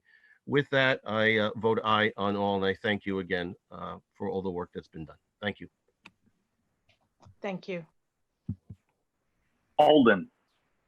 First, I'm disclosing on the record of the council proceedings that CUNY is funded in the budget that we are adopting, and my son is an employee of this entity, and that New York Presbyterian Hospital is funded in the budget that we are adopting, and my son is associated with that entity. Permission to explain my vote. Permission granted. Time starts now. One of the main duties of an elected official is to ensure public safety for his or her constituents. The rhetoric against public safety that we've seen recently is dangerous and irresponsible. It seems that we have forgotten about officers Lou, Ramos, and Familia. What's worse, some members of this body have neglected their duties to public safety and have fallen prey to the mobs of anarchists in our streets. We have forgotten about the majority of constituents who don't believe in the anti-cop rhetoric of the anarchists. We have forgotten about the men and women in law enforcement who on a daily basis go to work because they love and care deeply about this city and want to protect it. From bail reform to releasing dangerous criminals from Rikers Island and the recent bills on police reform, the political class of this city continues to disregard the people they serve. They continue to push for policies that make this city and the constituents they are supposed to protect less safe. They continue their attacks on the middle class, who are really the backbone of this city, by raising their property taxes, adding unrealistic regulations on them, and destroying their quality of life. We have become a body politic that crafts policies from signs at protests, held by people who aspire lawlessness and anarchy, instead of using logic and reason. Today's budget may be the final nail in the coffin for this city and its safety. The bad old days, which I lived through, may come back, and it looks like they are. I'm voting no on the budget because that's what the silent majority of this city expects from us. I'm voting no on all, with the exception of LU 665 with the accompanying resolution 1366. But I do, this was a tough decision. I do want to thank Speaker Cory Johnson. He's worked really hard, along with all the staff, Jason Goldman, the finance staff, and all my colleagues on the budget. I know it's a difficult decision, but because of the police, cutting the police so much, graduating class, that's why I'm voting no. Thank you. Kalos. I'm disclosing on the record of the council proceedings that I am teaching my 2-year-old daughter to swim and participating in children's activities with her at the 92nd Street Y. I helped found the 72nd Street Neighborhood Association as an elected official, and I'm an ex officio board member of the Friends of the East River Esplanade, as well as the Sutton Park Conservancy, all of which are funded in the budget we are adopting. Permission to explain my vote. Permission granted. Coronavirus has claimed the lives of over 21,000 New Yorkers, magnified systemic racism, and blown a $9 billion hole in our city's budget. The mayor's proposed budget left NYPD budget largely intact while zeroing out services for youth, families, and seniors, a budget that would rather invest in policing our children than caring for them. Our budget has grown by $24 billion under this administration, and we've missed an opportunity to trip more than $15 billion in fat before eliminating jobs and essential services. We should cut billions in corporate welfare that goes to a handful of our nation's wealthiest corporations. When we heard George Floyd plead, "I can't breathe," he was murdered by police. It opened the unhealed wounds left in our city from the murder of Eric Garner. New Yorkers took to the streets in the name of Black Lives Matter to demand that we defund NYPD by $1 billion to invest in communities harmed by overpolicing. Since then, we've received over 125,000 emails and thousands of calls. Frankly, I've never seen anything like it. As a person benefiting from white privilege, it is my responsibility to use that privilege to empower New Yorkers from all communities, particularly voices of color, Black voices, and listen when they demand that we defund NYPD. As a member of a council that made the mistake of adding 1,300 police officers and increasing the NYPD budget by $1 billion, it is our responsibility to right that wrong. When the Black, Latino, and Asian caucus members led our body in a bold statement with Speaker Johnson supporting cuts of at least $1 billion this year, the Progressive Caucus, which I co-chair, stood in solidarity. The cuts we are voting on today depend on $500 million transfer of school safety agents from the NYPD to public school budget. That seems like an accounting trick. I joined the speaker and so many of my colleagues in the budget negotiating team who fought so hard in their disappointment in a budget that fails to achieve our initial proposal. This is not a transformative change the NYPD and New Yorkers are demanding. I vote no on the budget and vote yes on all other matters. Thank you, Councilmember Kallos.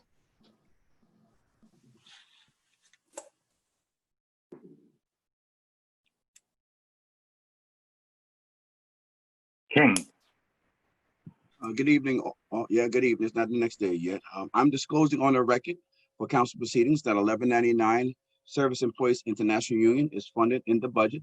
We are adopting, and my wife and my stepdaughter are associated with this entity, as well as 100 Black Men is funded in the budget. We are adopting, and I'm a member of this entity.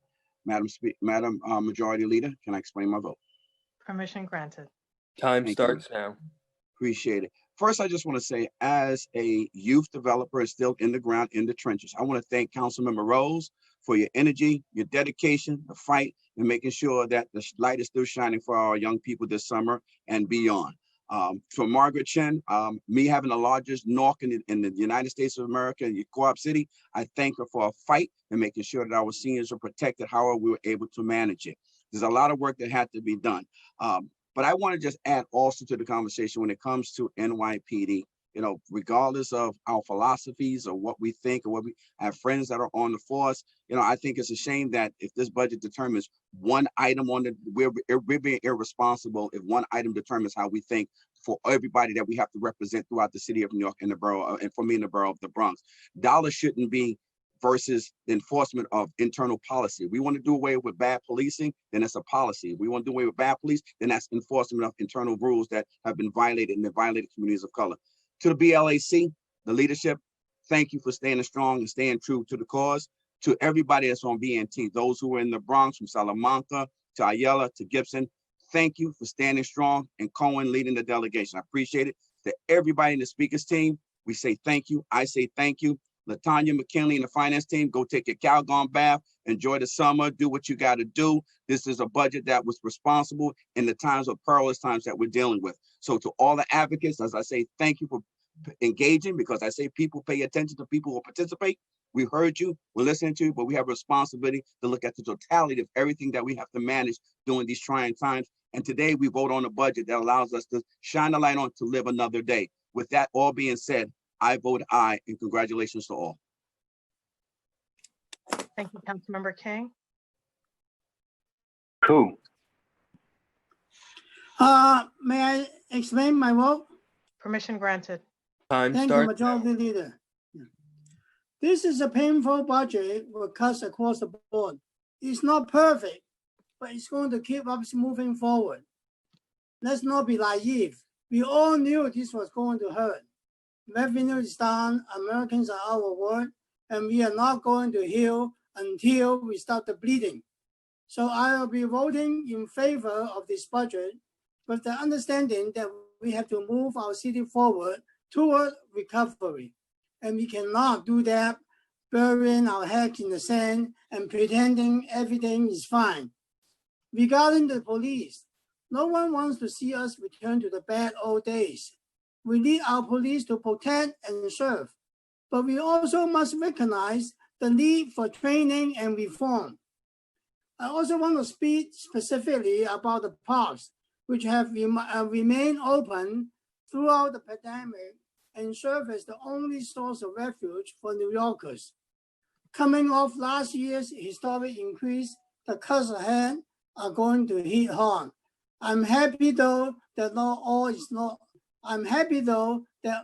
all is not lost. I'm very grateful we were able to secure $10 billion for city park workers and gardeners and support of our community gardens. These are important elements of our parks that will do much to keep them well maintained for the next year. At the end of the day, our budget needs to reflect our economy. And next year will not last forever. We will stop the bleeding, we will heal, and we will begin to restore the people's faith. I would like to thank our speaker for the unenviable task of passing one of the hardest budgets we have ever had. This was no easy task, but he has done a good job of building consensus in a time of division. I also want to thank Chima, Monica, Natalia, and the entire finance team, and also our dear Chair Drum. Thank you. Thank you, Councilmember Ku. Kozlowitz. May I be excused to explain my vote? Permission granted.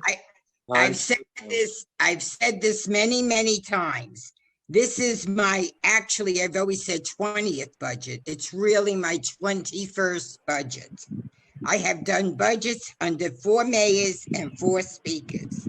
While there were budget cuts in many of those budget years, this was by far the hardest budget we ever did, that I ever did. I want to thank our speaker, Cory Johnson, for the grueling events that he had to go through. For his leadership, he has done a wonderful, wonderful job, and I so appreciate it. To Jason Goldman, who took many phone calls, and to Superwoman Latanya McKinney and the entire finance staff.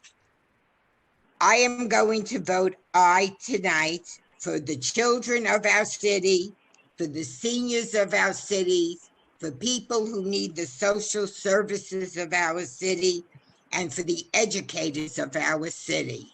This is not a perfect budget, but it's a budget that will serve many, many people. And it's amazing that we got to this point with the deficit that we faced. So I vote aye. Thank you, Councilmember. Lensman. May I explain my vote? Permission granted. Time starts now. Thank you.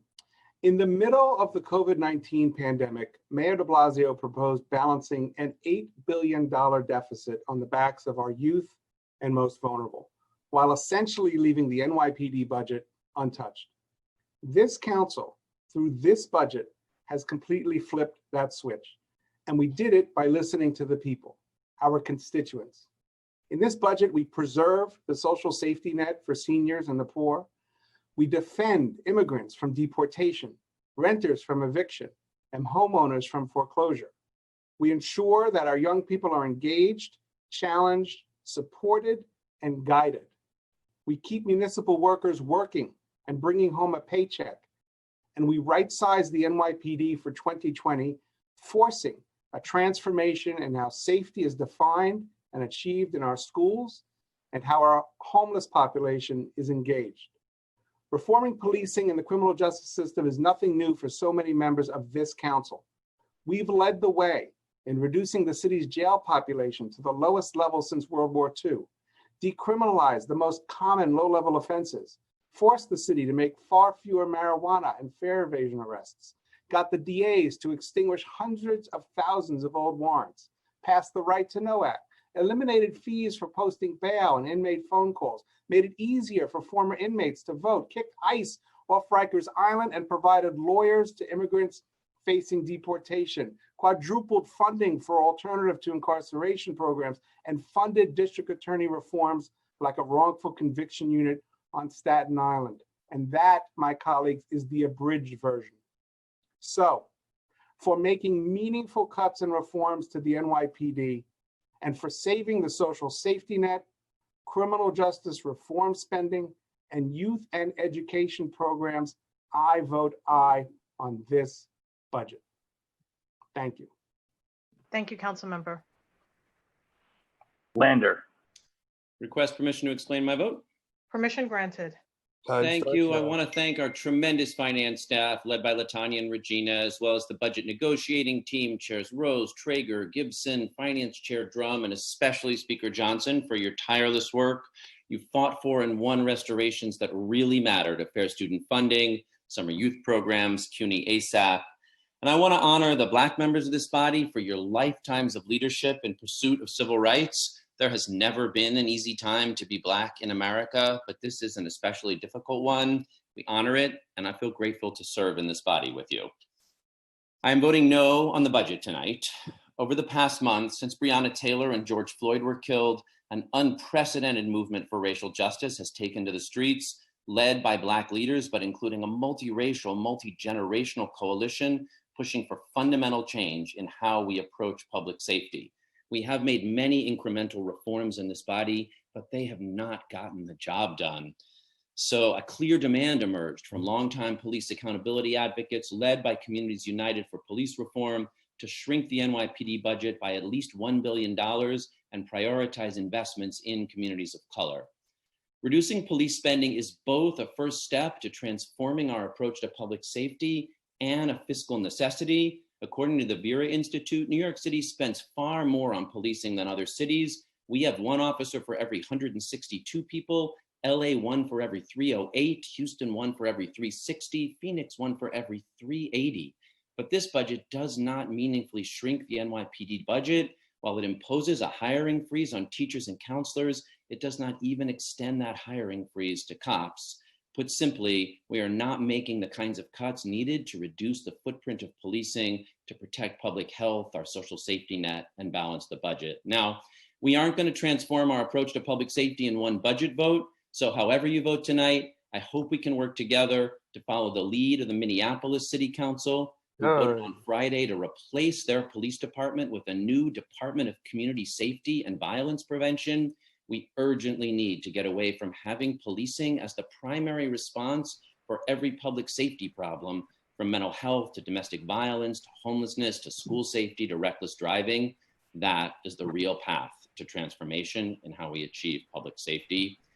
I vote no on all of the budget bills, and I vote aye on the remaining non-budget items. And I'm disclosing on the record of the council proceedings that Women for Afghan Women of New York City is funded in this budget, and my wife is a board member there. Bard High School is a New York City public school funded in this budget, and my daughter is a student there. And finally, speaking of family members, I am really sorry for those of you who have had loved ones targeted, including the speaker. It's unacceptable. We are working to build a city where everyone is safe from harassment. Let's get to work together to build it. Thank you. Levin. Madam Majority Leader, I'd like to disclose on the record that CUNY is funded in this budget, and my wife, Ann Carroll, is associated with this entity, and STREB is also funded in this budget, and my daughter, Frances, is associated with this entity. Madam Majority Leader, may I explain my vote? Go ahead, Councilmember Levin. Thank you, Permission Speaker. granted. I'm sorry. My colleagues and members of the public, I first wish to thank Speaker Cory Johnson, who has acted with honesty and decency and kindness at all times during this process. I want to thank members of the Black, Latino, and Asian Caucus, Chairs Drum and Gibson, Jason Goldman, and the members of the Speaker's staff, Finance Director Latanya McKinney and her unbelievable staff, who did the hard and unglamorous work to make this as just and equitable a budget as we were able to do. I also want to recognize the thousands of people who have written to us, protested us, and marched in the street for transformative change in our city. This is the most difficult and heartrending budget in recent memory, certainly that I've been a part of. And that is why I am voting yes on this budget.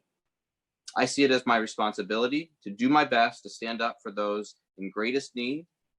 And that's very easy in good years, and it is very difficult when times are hard. As the Speaker and my colleagues have said, I too am disappointed that we weren't able to go further with cuts to the NYPD, particularly with regard to cutting additional classes from the police academy, which would have resulted in an additional approximately 100 reduction in headcount. That said, Mayor de Blasio was unwilling to move on this, and doing our own budget would be potentially catastrophic. Because we were unable to achieve this, that does not mean that the effort was in vain or that this budget does not reflect our values. It does. This budget is dissolving the longstanding MOU between the NYPD and the Department of Homeless Services. There will be no NYPD homeless outreach unit, no coordination between NYPD and homeless services, which will result in fewer New Yorkers on the street being harassed by the NYPD or coerced into doing something they do not want to do with the threat of arrest. That ends now. And with the move of the school safety agents to the DOE, it is far from a shell game or sleight of hand. We have the opportunity to reimagine what school safety looks like for our future, and that work must start right away and be led by the community, like how they are doing, like how they are approaching this in Oakland and in other cities. But I do believe that the current school safety agents should be part of this process. I want to again thank all of my colleagues, BNT members, and everybody that has throughout New York City that has invested so much in this budget process, and I hope that we can maintain this level of engagement as we do this really difficult work moving forward. And with that, I vote aye on all. Thank you. Thank you, Councilmember Levin. Levine. Thank you. Madam Majority Leader, may I please explain my vote? Permission granted. Thank you. Starts now. This is a crisis budget in the middle of a pandemic and economic collapse and a long overdue reckoning with racial injustice. We have many obligations in this difficult moment. We have an obligation to provide adequate resources for our public health fight against COVID-19, a fight that has already cost billions and is far from over. We have an obligation to protect the social services which vulnerable New Yorkers, already battered by coronavirus, are desperately depending on. We have an obligation to transform policing to once and for all end the disproportionate and too often violent targeting of Black and brown New Yorkers. This budget does not achieve all of those goals, but it does fend off devastating cuts that were slated to hit the social programs that are vitally important to young people and CUNY students and seniors and people who are facing food insecurity. This budget avoids laying off what could have been thousands of public sector workers, the overwhelming number of whom would have been people of color and women. This budget provides billions for the next stage of our fight against COVID-19. This budget does not go far enough in transforming policing in the city, but it does take a step forward. And it must be followed up in the days ahead with a relentless, ongoing effort to bring real accountability for police misconduct, to end disproportionately aggressive policing in Black and brown communities, to ensure much stronger protections for peaceful protesters, and to ensure that police can no longer be the first line of defense in mental health and addiction response. If this body fails to pass the budget tonight, the City Council risks losing all control. We risk what could be a budget catastrophe for every cause I have just mentioned. So I will be voting aye with enormous gratitude for the leadership of my African-American colleagues and with a firm commitment to the long fight ahead. And lastly, if I may just disclose on the record of the council proceedings that I have a son who attends City College of the City University of New York and a son who attends Columbia Secondary School. And both of these are funded in the budget we are adopting. Thank you, Madam Majority Leader. Thank you. Lewis. Madam Majority Leader, I'm disclosing for the record of the council proceeding that MTA, Coney Island, York College, Brookdale Hospital, and Braggs will all be funded by the budget we are adopting, and I have sisters, brothers, and a mother that are all associated and or employed by these entities. Permission to explain my vote? Permission granted. Time starts now. Budgets are a reflection of our priorities, and the people of New York have made these priorities clear. The fallout of COVID-19 drastically impacted our budget process, but I believe that without this pandemic, the many disparities Black and brown people experience in small business, healthcare, housing, and education systems, it would not have exposed how detrimental it is these disparities are. COVID has shown us how racially divided we are as a city. I am proud to be a member of the BLAC and a co-chair of the Women's Caucus and part of our city's movement that pushed for police reforms. I am proud to have advocated alongside my colleagues to deeply cut the NYPD's inflated budget by $1 billion. I know that this cut wasn't perfect. We have much more work to do, but I truly believe that this cut and this budget addresses the needs of my community and makes a meaningful dent in the NYPD's budget. I am proud we were able to restore SYEP, Cornerstone, Beacon, CUNY ASAP, increase fair student funding, provide housing assistance, guidance counselors, and social workers jobs. To my constituents, protesters, and advocates across the city who have worked diligently to express and fight for their needs, I heard you and I hear you. And I'm committed to a future free of police brutality, intimidation, and injustice by the NYPD. Thank you, Speaker Johnson, Majority Leader Cumbo, Jason Goldman, BNT members, Latanya McKinney, and the entire finance team for your hard work and your diligence. I vote yes on this budget and all. Thank you so much. Mizell, Yes on all. Menchaca, Permission to explain my vote. Permission granted. Time starts now. We did our best to protect the safety net for our youth, our immigrants, our Black and brown communities impacted by COVID. But really, this budget protects the police department that is brutalizing our neighbors, locking them up, separating them from our families, and criminalizing our children in our schools. The demand to defund the NYPD was never about a number. It was about questioning the fundamental approach to public safety that condones killer cops, racist policing, and mass incarceration, no matter who wears the blue uniform. They say budgets are moral documents that show us who we are and what we stand for. Well, I am walking with the people marching on the streets. The advocates working for decades to reform the police and close jails. And most importantly, the incredible voice of our New York youth who have risen to the occasion and flooded our public hearing demanding NYC budget justice. And Red Hook and Sunset Park youth, we see you. Yes, we did our best, but sometimes our best is not good enough for the people of the city.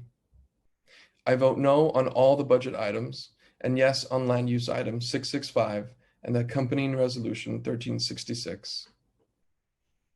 And colleagues in New York City, I am hopeful because in the streets right now are the next members of the city council and the mayor who will lead us to a better future. And I am ready to follow them. Thank you. Thank you, Councilmember Menchaca. Miller, Good evening. Permission to explain my vote? Permission granted. Thank Time you, starts Madam now. Majority Leader. I'd first like to begin by disclosing on the record that the Alpha Phi Alpha Senior Center is being funded in this budget, and my mom attends the center.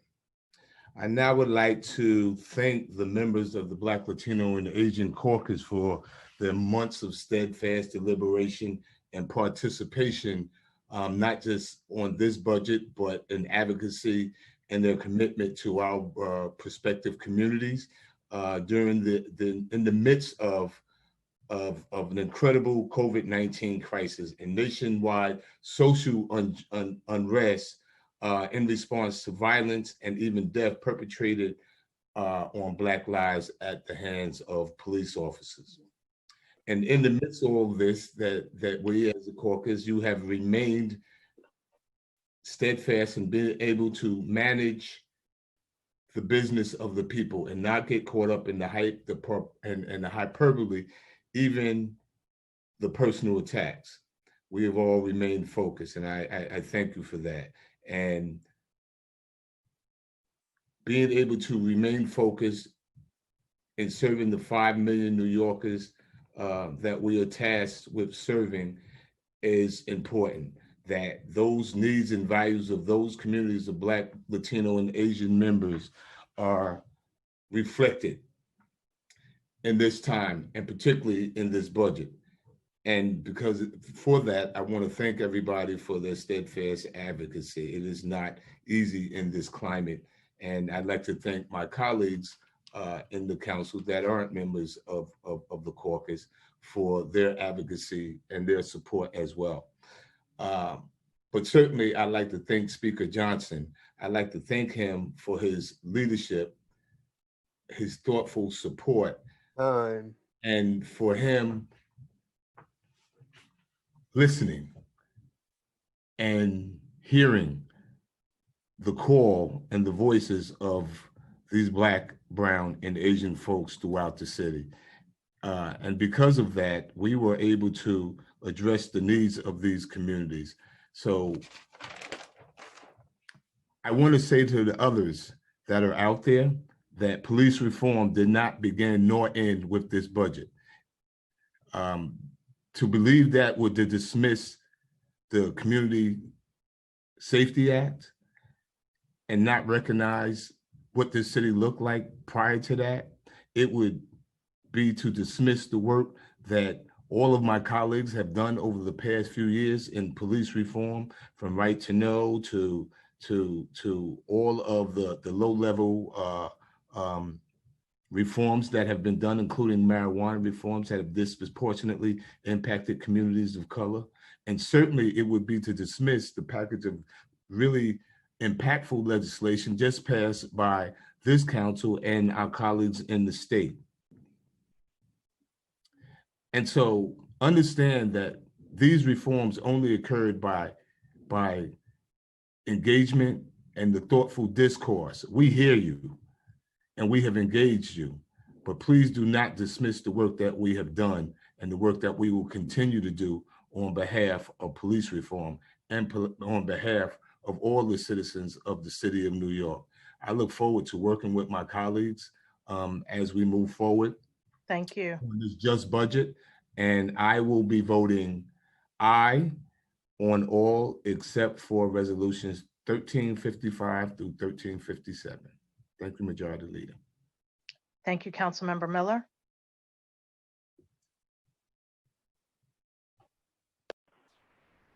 Moya. Permission to explain my vote? Permission granted. Thank you. Time starts now. Coming up with a budget is a process that is inherently fraught with conflict. On one hand, I believe that a budget is a statement of values and priorities. On the other hand, it's an imperfect document. It can't be everything to everyone, and it has to balance our causes with compromises. And that's never been more true than this year, as we've been faced with unprecedented circumstances. A pandemic that's claimed the lives of nearly 25,000 New Yorkers and disproportionately Black and Hispanic New Yorkers. A pandemic that's also created a recession that followed that has left nearly 1 in 5 New York City residents unemployed, a $9 billion budget deficit, and a moral imperative to use the budget to make real and meaningful advances for racial justice. The Black and Latino communities have borne the brunt of the COVID crisis. We got sicker at higher rates, we died at higher rates, we're out of work at higher rates. Every aspect of the pandemic and the economic crisis has hit us the hardest. That's why, as a son of immigrants who was born and raised and still lives today in a majority minority community, and as the co-vice chair of the Black, Latino, and Asian caucus, I'm proud of the work that we've done here. In addition to slashing $1 billion from the NYPD's budget, we managed to save almost every immigrant initiative, from the New York Immigrant Family Unity Project that provides legal representation to immigrants facing unjust deportations, unaccompanied minors and families, CUNY Citizenship Now, the Adult Literacy Program, Day Laborers Workforce Initiatives. We restored summer youth employment programs. I said publicly as the budget negotiations began that I wouldn't support a budget that gutted things like education, immigrant and social services, but spared the NYPD. This budget meets that bar and reflects a more equitable cuts and saves almost every immigrant initiative. But budget cuts alone won't be enough to solve the problems in policing or institutional racism. Firing police alone won't fix flawed training. One budget was never going to be the answer. And we need to be better than a hashtag and commit to real policy changes. We need police who live in our communities, new curriculum and staff at the academy, and educational requirements in fields pertinent to enforcing laws. It's been an honor and a privilege to champion these initiatives that make a difference in the lives of the historically underrepresented and under-resourced neighborhoods. And so I want to take this opportunity to thank Speaker Johnson for his incredible work in getting us to this point. I want to thank Jason Goldman and of course, LaTanya McKinney and the entire finance staff for their dedication and their hard work that got us here. And with that, Madam Majority Leader, I will be voting aye on all. Thank you, Councilmember Moya. Thank you. Madam Majority Leader, I want to apologize again. Thank you to Councilmember Moya and to other members for thanking Jason Goldman, who every member here knows has literally, I think since the beginning of March, not taken a single day off and has worked with every member here in a thoughtful way. So I am so grateful to Jason. He has a small child like you, Madam Majority Leader, and has been balancing that. We couldn't do this without him. We couldn't do this with the entire staff. I want to thank all the staff at the City Council, but especially Jason for his hard work. We're really grateful to him. So thank you. Perkins.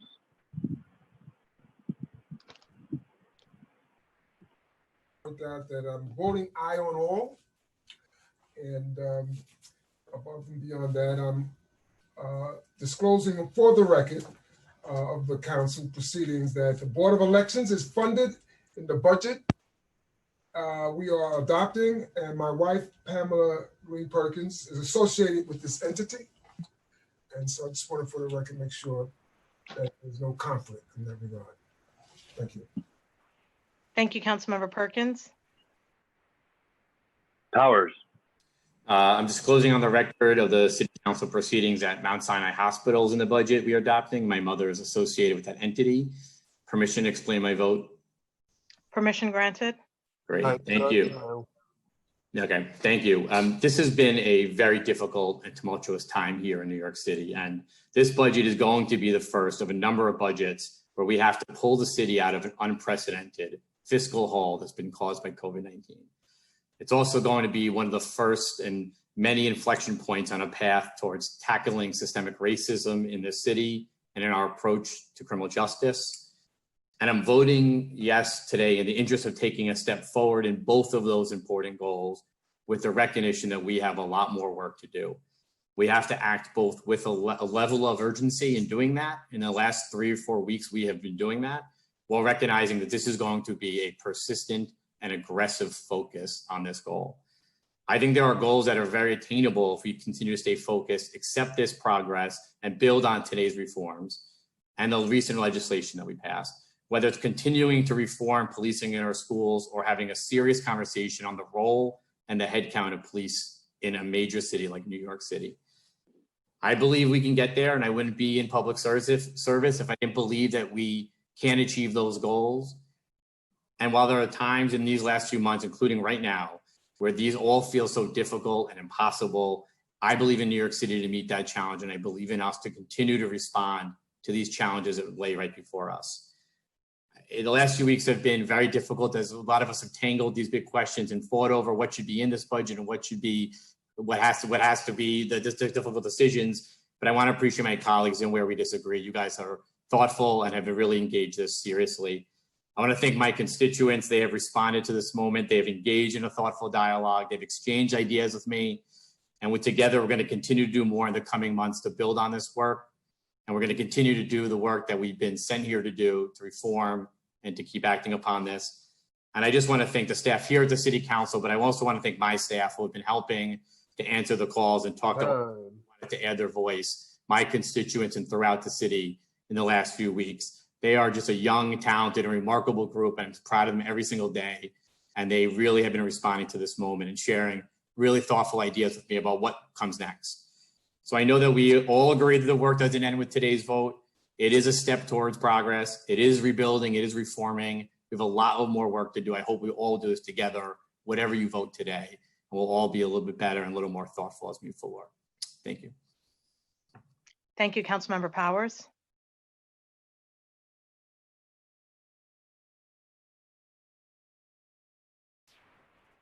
You vote, Councilmember? Excuse me? I think Councilmember Powers vote. Yes, I vote yes.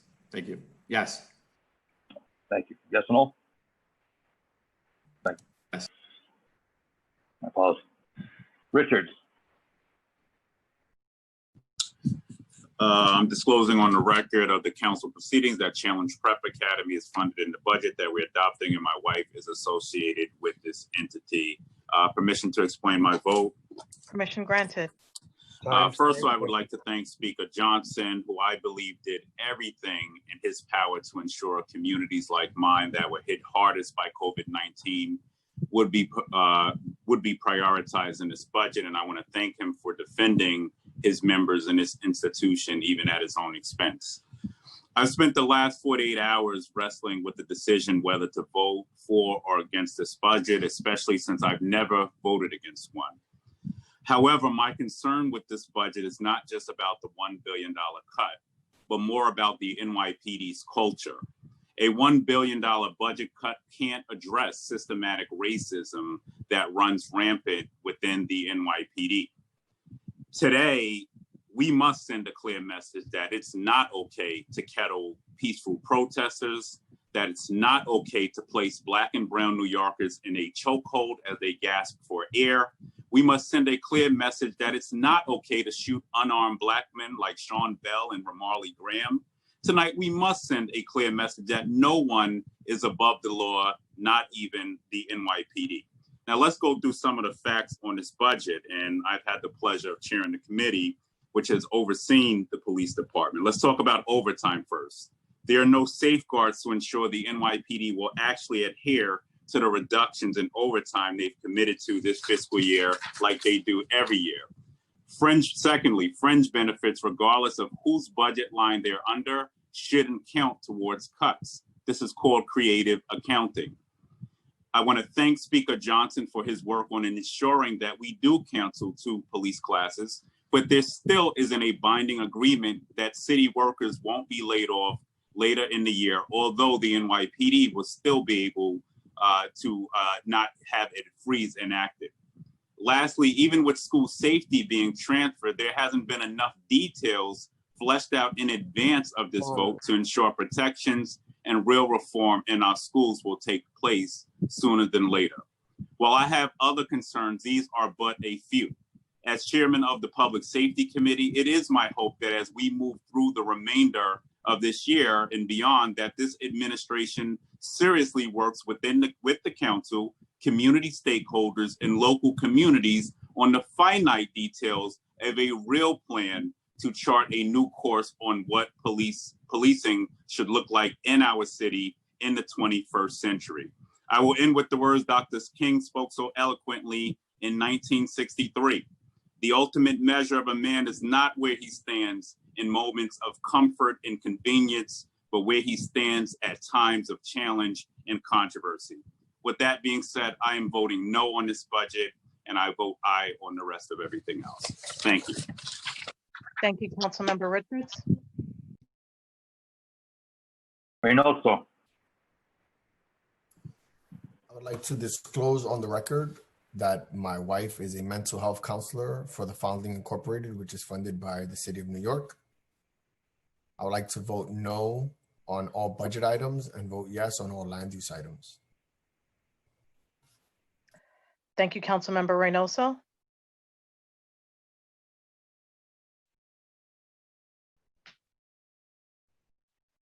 Rivera.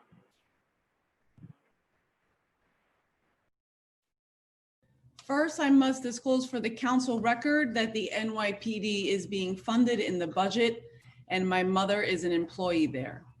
Permission to explain my vote? Permission granted. Time starts now.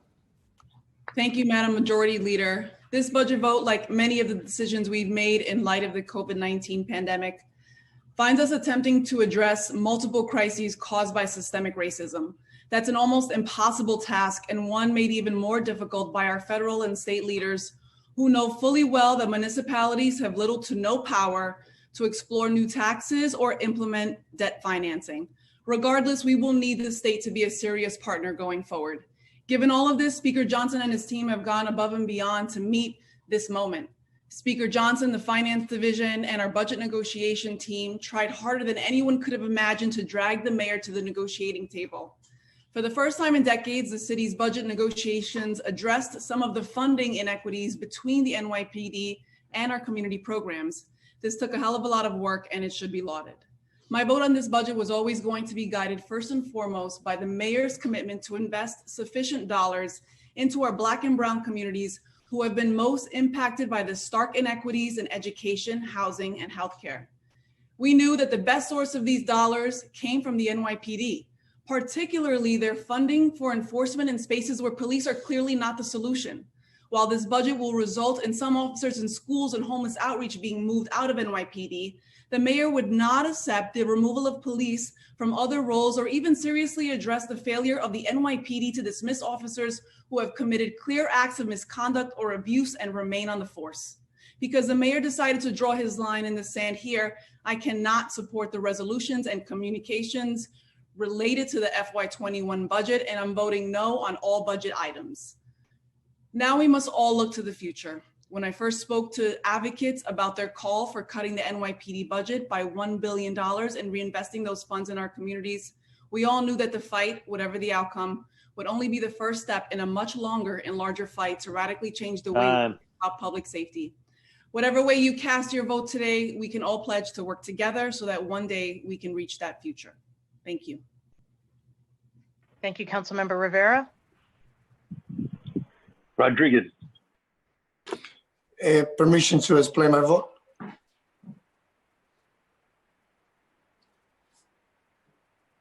Yes, go ahead, Adonis. Permission granted.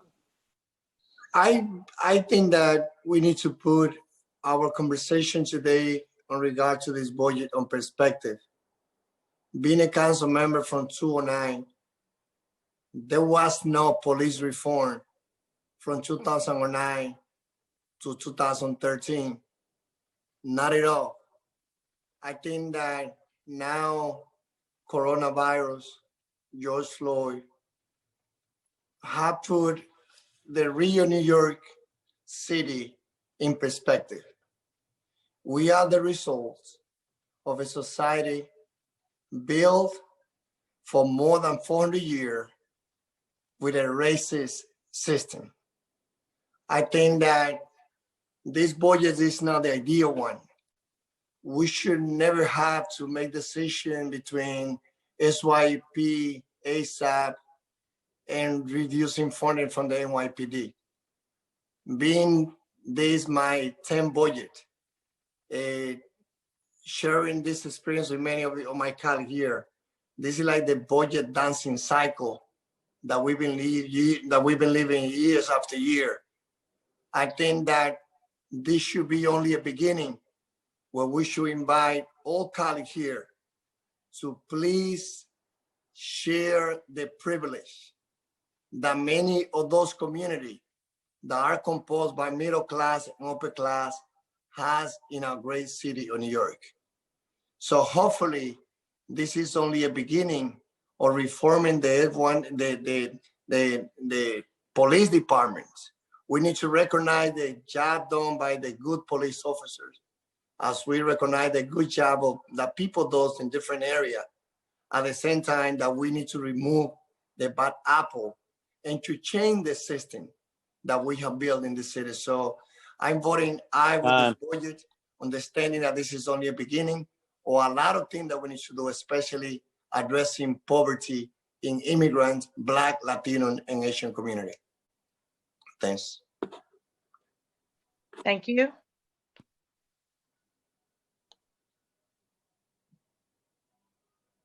Rose.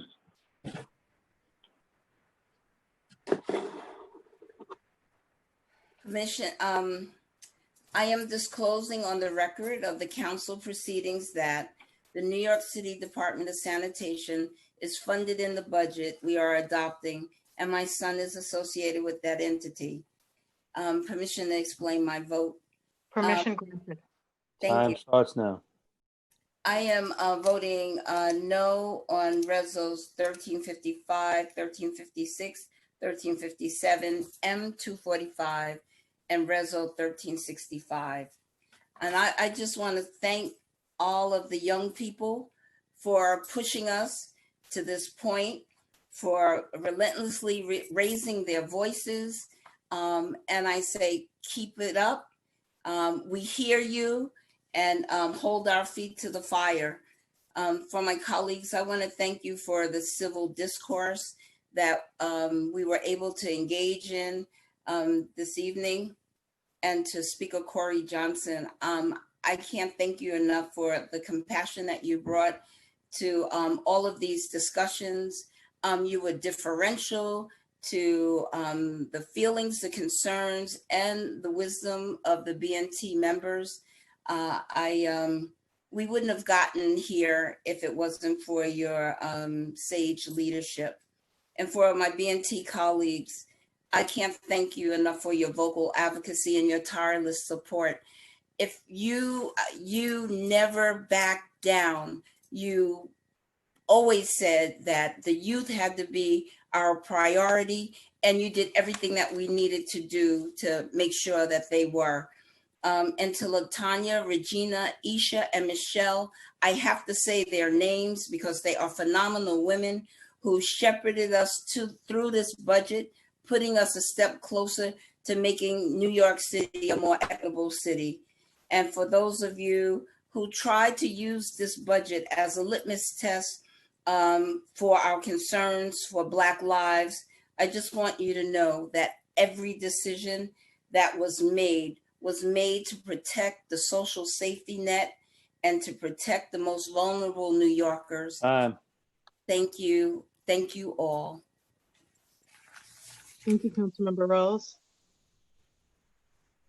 Oh, and I vote, I vote aye on the budget and no on those others that I stated. Thank you. Thank you. Councilmember Rosenthal. Permission to explain my vote. Permission granted. Time starts now. I'm voting no, and I want to make sure my no vote is understood. I'm voting no because this budget imposes sacrifices prompted by COVID and the economic downturn on people who can least afford it. I'm deeply moved by Black Lives Matter and support the call to defund the NYPD. This budget does not meaningfully demilitarize our police force nor reduce its true scale. More centrally, this budget does not address our core fiscal problem, a revenue shortfall. These cuts and those to come will hurt the very people most deeply impacted by this crisis. The work of so many of them is deemed essential, but their welfare apparently is not. More New Yorkers will face economic desperation with tragic results, including renewed calls for more policing. A better way to approach this revenue shortfall is through a combination of spending cuts, borrowing, and new sources of revenue. It's ironic we're in this situation because our city council speaker, mayor, and public advocate have all, to one degree or another, supported borrowing authority. The city controller, conversely, has not. If borrowing was a good idea after 9/11, it's a good idea now. Our response to the Great Depression was to find every possible way to put people back to work and mitigate human suffering. The remaining tool is to identify and advocate for new sources of revenue. The state, if only for 1 year, should unwind the rebate of the securities transfer tax. It's fair to ask those profiting from financial markets and government support for those markets to repay a portion of the benefits they have received. I'm voting no today to call attention to these shortfalls and to move the ball forward to a more fair and sustainable solution. I'm voting no on the budget and aye on all remaining items. Thank you. Salamanca. I'm disclosing on the record of the council proceedings that New York City Department of Parks and Recreation is funded in the budget we are adopting, and my wife and my son are associated with this entity. And may I have permission to explain my vote? Permission granted. Time Thank starts you. now. Thank you, Majority Leader. I want to thank Speaker Johnson, Latanya, the entire Finance Division, Chair Drum, the Black Caucus, Jason Goldman, Ebony Meeks, Anthony Perez, and members of the BNT for the countless hours going line by line, item by item, identifying ways to restore programs the mayor failed to fund. While my colleagues and I agonized over tough decisions, we fought hard to save programs and initiatives needed to rebuild post-COVID, such as summer youth employment and youth programs, healthcare services, housing and anti-eviction services, food insecurities, senior services, and education, to say the least. While not perfect at all, Mr. Speaker, we did the best that we could with the cards we were dealt with in this pandemic and financial deficit. And with that, I vote aye on all. Thank you. Thank you, Councilmember Salamanca. Torres.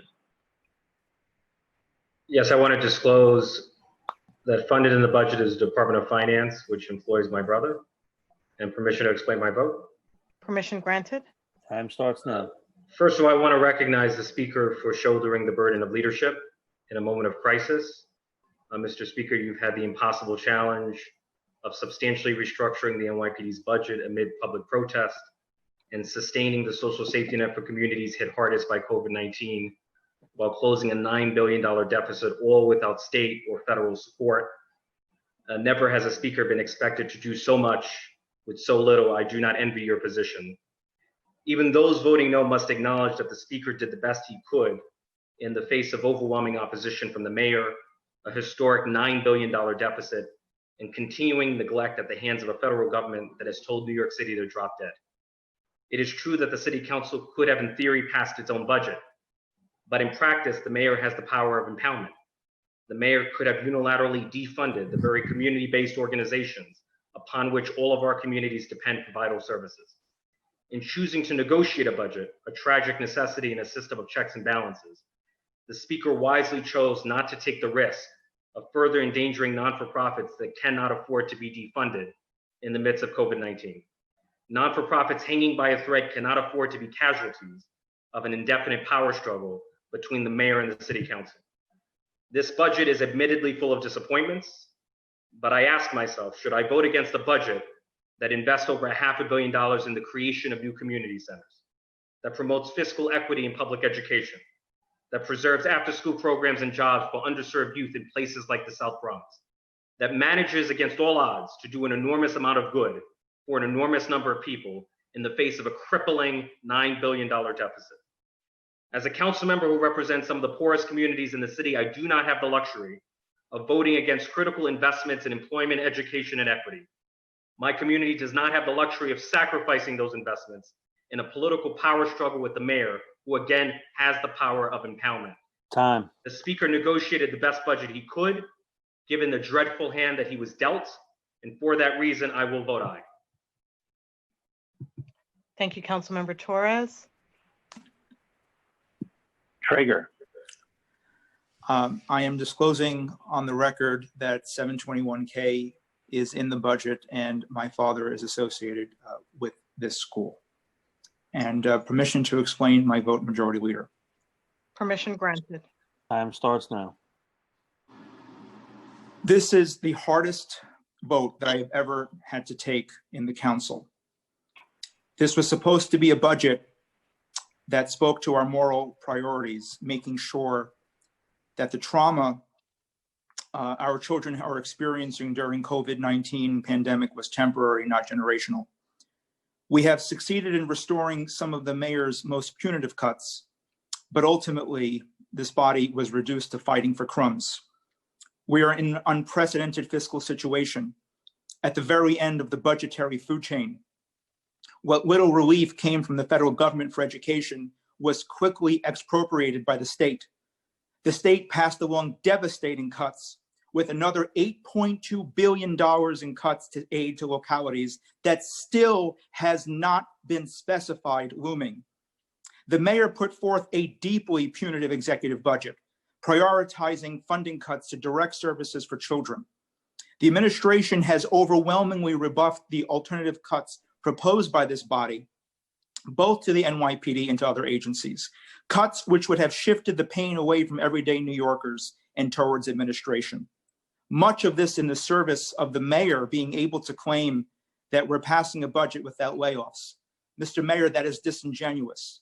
The human service workers, mostly women, people of color, who will be laid off, they matter. Their families matter, regardless of whether their paychecks say the city of New York on top. Since I became chair of the Education Committee, I have focused on making changes to better support kids and make them feel safe.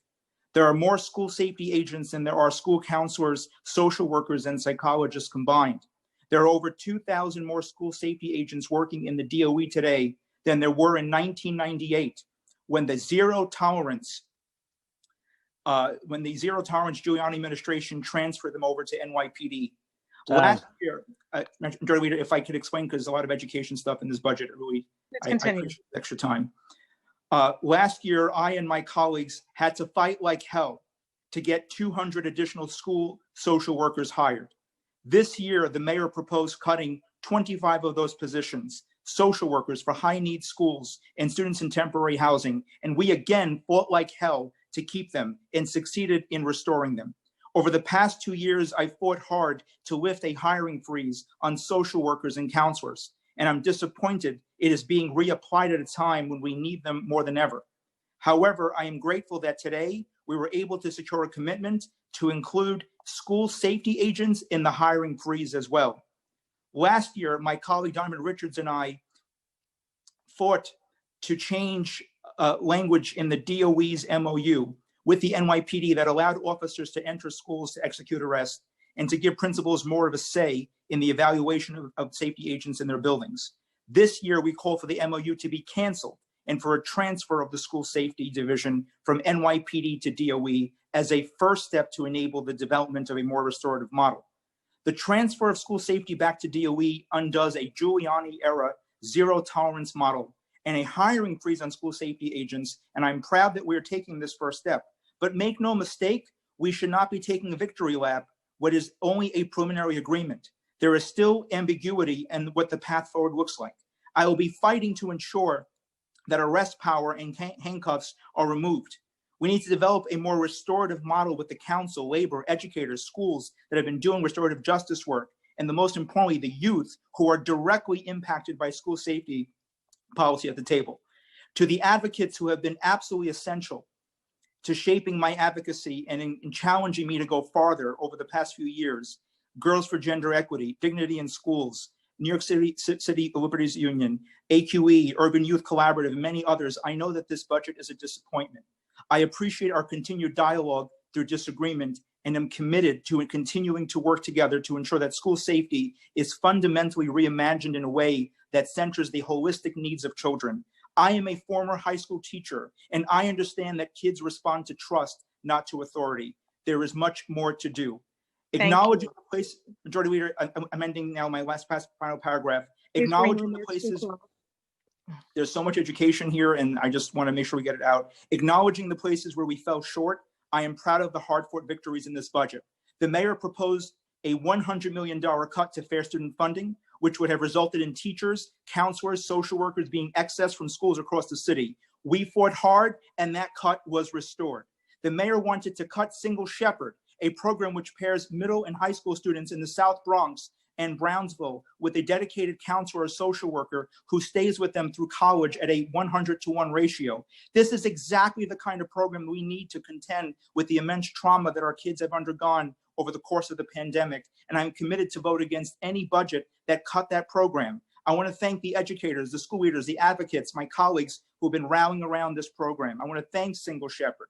The council has also been very vocal in making sure that we have nurses in every school. This agreement that we're voting on today, there's a commitment to place a nurse in every school building in their school system, and we still, of course, need more details on that. Finally, I am grateful to Speaker Cory Johnson.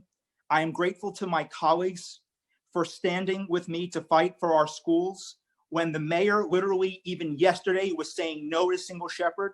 The mayor of New York was saying no to social workers as of yesterday morning, and Cory Johnson said, no, we're going to fight back to add more social workers and counselors and single shepherd for our schools. It's not even in his district, it's not in mine either. It's in Central Brooklyn in the South Bronx, and Cory Johnson got it done. I want to thank all of my colleagues for helping me and helping us get this done. And there's a lot of accomplishments that, that will make a difference in kids' lives, even though there's so much more work to do. I want to thank the Education Committee staff, the finance staff. Latanya, you are the best. And my staff, Anna Scaife, my chief of staff, who's outstanding as well, and the entire staff. And with that, I vote aye, Majority Leader. Thank you so much, Councilmember Traeger.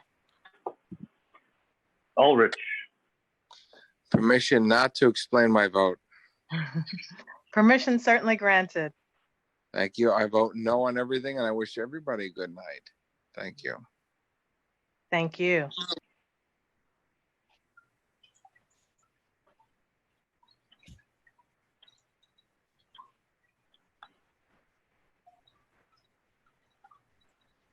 Vallone. First, I'd like to disclose on the record that the St. Andrew Avellino Athletic Association is funded in the budget, and I have been a passionate volunteer soccer coach there for over 15 years. New York Junior Tennis League, Citizen Schools, and YAI are also funded in the budget, and my father and brother are associated with those entities. Madam Majority Leader, first to say good morning, and may I have permission to explain my vote? Permission granted. Time starts now. I'm with Today, you. we are faced with a crisis that this city has really never faced before. The perfect storm of the COVID pandemic, which crippled our city's financial stability, combined with the call for social justice, have all merged into a very different reality when we started 2020. All of us, no matter where we stand or fall on the economic spectrum, have been impacted by this pandemic, and we now must make extremely difficult decisions to lead this city forward. Leadership by its very nature must lead for all New Yorkers. From our new immigrant brothers and sisters to our multi-generational families, we have all chosen New York City to be our home. Our finance and budget negotiating team have worked day and night to find some way forward, and we must give tremendous credit to Latanya and her entire team. For that, we are always grateful to our speaker, Cory Johnson, and his dedicated staff. We will never find the perfect balance when it comes to reforming and preserving the men and women who keep our city safe. Just last week, we took historic strides forward and passed legislation that truly committed to immediate changes. This council reformed police procedures, accountability, and how policing is conducted in our city. Now, this budget will redefine the role our school safety agents play in our schools, safety in our public transit system, and how we interact and provide for our homeless New Yorkers. These are continued steps in the right direction. Policy changes, legislation, accountability, training, and how we police are all positive changes. But removing officers from our precincts and streets, I still believe, is a mistake. It is true that due to this unforeseen and unprecedented crisis, cuts will be felt across every city agency. But only one agency is fundamentally charged with keeping our families and children safe. It is my hope that we as a city immediately evaluate the rise in serious crime and reallocate the funds necessary to give our local precincts and communities the resources they need to keep all New Yorkers safe. Once again, I want to acknowledge our speaker, Cory Johnson, our finance chair, Danny Drum, our Queens delegation's hard work and negotiation, which resulted in a budget during this crisis that overall I and many of my colleagues can support. I vote aye on all. Thank you. Van Bramer. I am disclosing on the record of the council proceedings that Breaking Ground is funded in the budget that we are adopting, and my sister Dawn is associated with this entity and devotes her life to working with the homeless. With that, I'd like permission to explain my vote. Permission granted. Thank you. Starts now. So I've heard a lot tonight about mobs, anarchists, bullies, a small minority of people pushing. All of this feels to me like an attempt to minimize a mass movement for social justice. I came out as a gay man in 1989 when queer men were dying in droves, and ACT UP was loud. It was impolite. It pushed the status quo. It made powerful people uncomfortable. They were rude, and some people thought they went too far. I myself participated at a die-in in front of George Pataki's home when he was the governor. But activism and activists saved lives because they pushed the envelope and because they pushed people in power. Systemic and structural racism and police brutality will not end as a result of polite requests. Power doesn't concede, it gets taken. The young people out there, yes, activists, they are angry because we have not listened. They are angry, and they are right to be angry because so much is wrong. And we as elected officials should be listening with great respect and admiration, because many of us began our careers as activists who were in the streets. And just because we're in government today and got elected to the city council doesn't mean we no longer have an obligation to listen and respect activists. That's how things get done. That's how things change.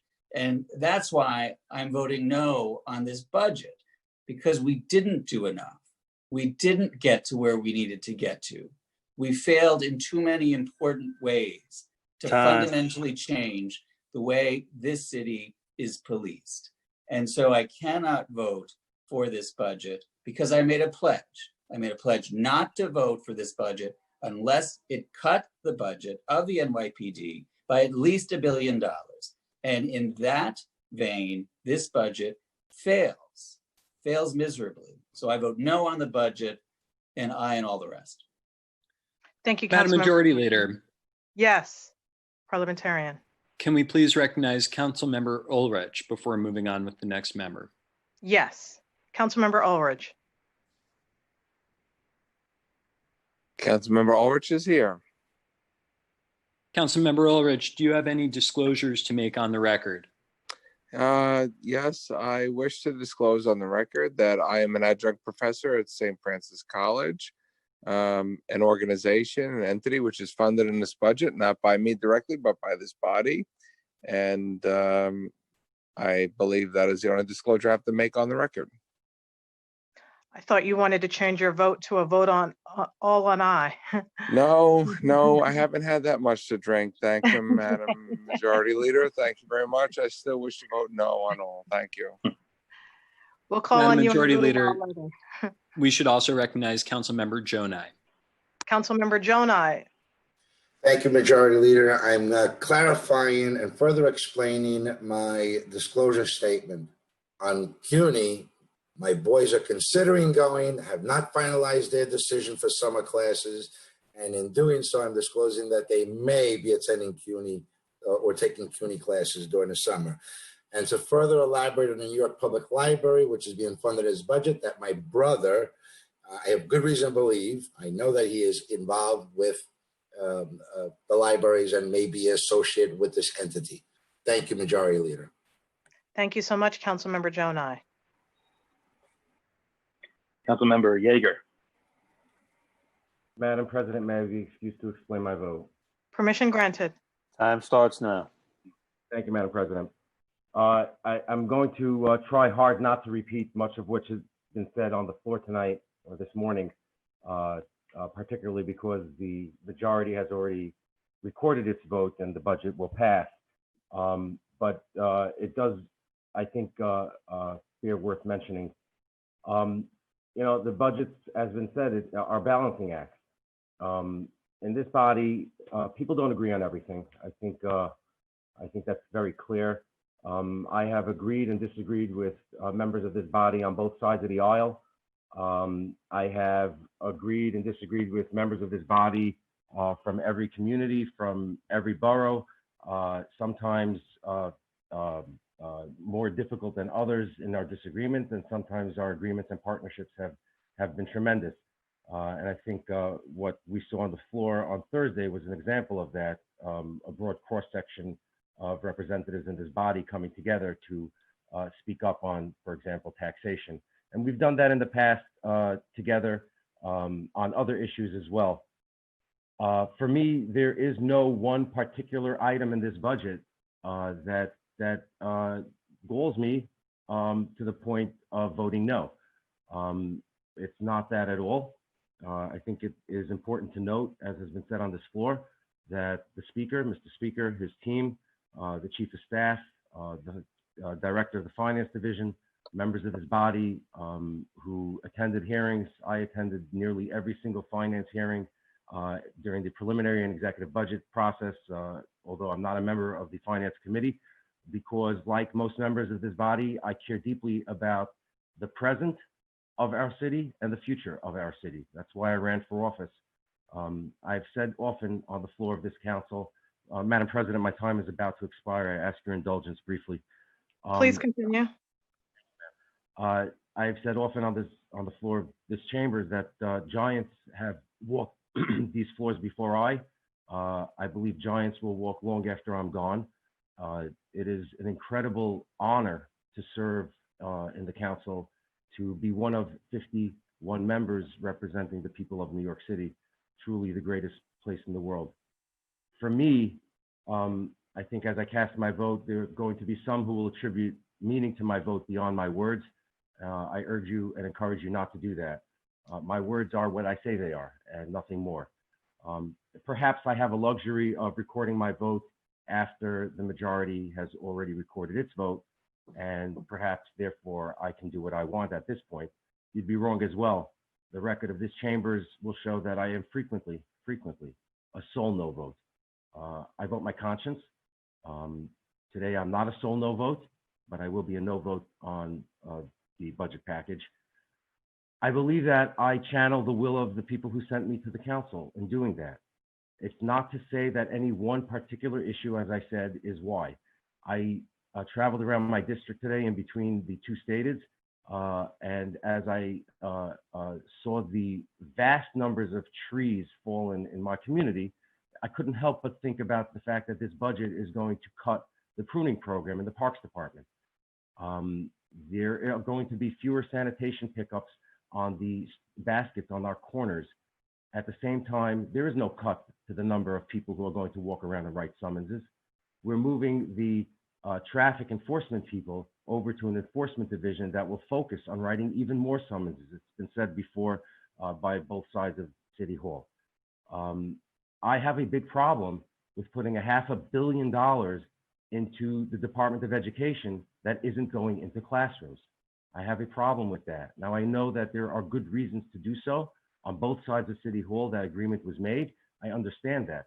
But to me, if $500 million is going to move over from another agency into the Department of Education, we ought to figure out ways to do more for the classrooms. I think that's important. And from my point of view, representing a district where the majority of children do not attend public schools, I think it's an important point of view that somebody ought to say, and I'm saying it. And I know that there are good people in this council who believe that as well. I've taken enough time, and it's long after the time when this meeting should have ended, and I appreciate your indulgence, Madam President. I respectfully and with gratitude to Mr. Speaker for giving me this time and for giving me the opportunity to work with him and members of the council.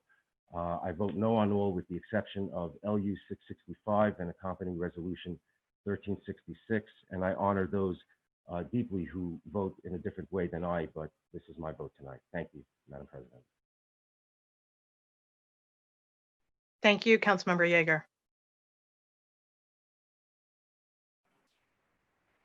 Combo.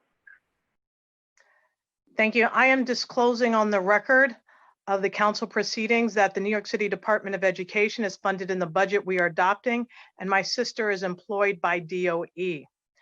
I want to just first start off by thanking Speaker Cory Johnson. As all of you have heard tonight, Councilmember Johnson had the difficult task of working with 51 members with very different opinions and very different ideals. And he was able to come together to create a budget package that reflected each of the goals and aspirations of all of the council members. Now, for some, it wasn't enough. For some, they wanted to push further, and we're going to continue to work to get there. But Speaker Cory Johnson, as you see, had a tremendous task of hearing and listening to the diversity of opinions of all the council members. This council had a tremendously difficult task of addressing the totality of racism that is embedded in every single aspect of our city's agencies during a time when we had to fill an almost $9 billion budget gap. Racism is intertwined and interrelated in almost every single way throughout every agency. It is not simply advocating for a $1 billion reduction of the NYPD. This is more than #deep. Ending systemic racism and dismantling racism in the NYPD and throughout every New York City agency is hard work. It's continuous work. It is a marathon. But we attempted to do that by fully restoring programs such as the CUNY ASAP program, fighting to completely restore CUNY scholarships for deserving students, fighting for fair student funding, restoring summer youth employment, because our youth, they have to start their summer employment this week. We could not continue to debate over a budget that was going to force our young people to continue to languish at home. We're protecting our theaters of color, institutions that have taken decades to be built, fighting for after-school programs and alternatives to incarceration so that people can live full lives. And that's what this is all about. Many people wanted to see a total elimination of school safety agents within our schools to reach the goal of $1 billion. Because for many, the number was more important than the goal of actually dismantling racism. But as a Black woman, and many Black women in this council, we did not support the firing of over 5,300 school safety agents, 70% of whom are Black women and heads of their households in the middle of 2 global pandemics. I can't wear a Black Lives Matter t-shirt and at the same time fire 5,300 Black people. Our school safety agents have the ability to be a part of the process of reimagining what safety in our schools actually looks like. I feel inspired with all of the calls and text messages that I have received. I now have got your number too, and we have an army of people that hopefully will work with us to come up with solutions to really work together to dismantle all forms of racism in the NYPD and every agency across the city of New York. I hope that outside of the protests, rallies, and phone calls, that this level of advocacy will continue with working with us to roll up our sleeves, to provide and deliver food for our shut-in seniors at NYCHA who are still dealing with COVID-19, to create after-school programs for our young people in our community centers, particularly in NYCHA, that are in desperate need for programming, helping us to dismantle racist testing systems that prevent young people from attending our world-class schools, making sure that our children in foster care have mentors, that we can create educational curriculums that eliminates white supremacy, which is at the foundation of the racism that we see each and every day. But it is important that Black leaders from our community are leading this charge, that our elders are respected and are part of the voices of this movement. The Black Lives Matter movement demands that it be led by Black voices with proven leadership in our communities. The principle in Kwanzaa of Kujichagulia means to define ourselves, name ourselves, create for ourselves, and speak for ourselves. And that's what this moment is about. And so I want to thank my colleagues for listening and hearing. This has been an incredible discourse.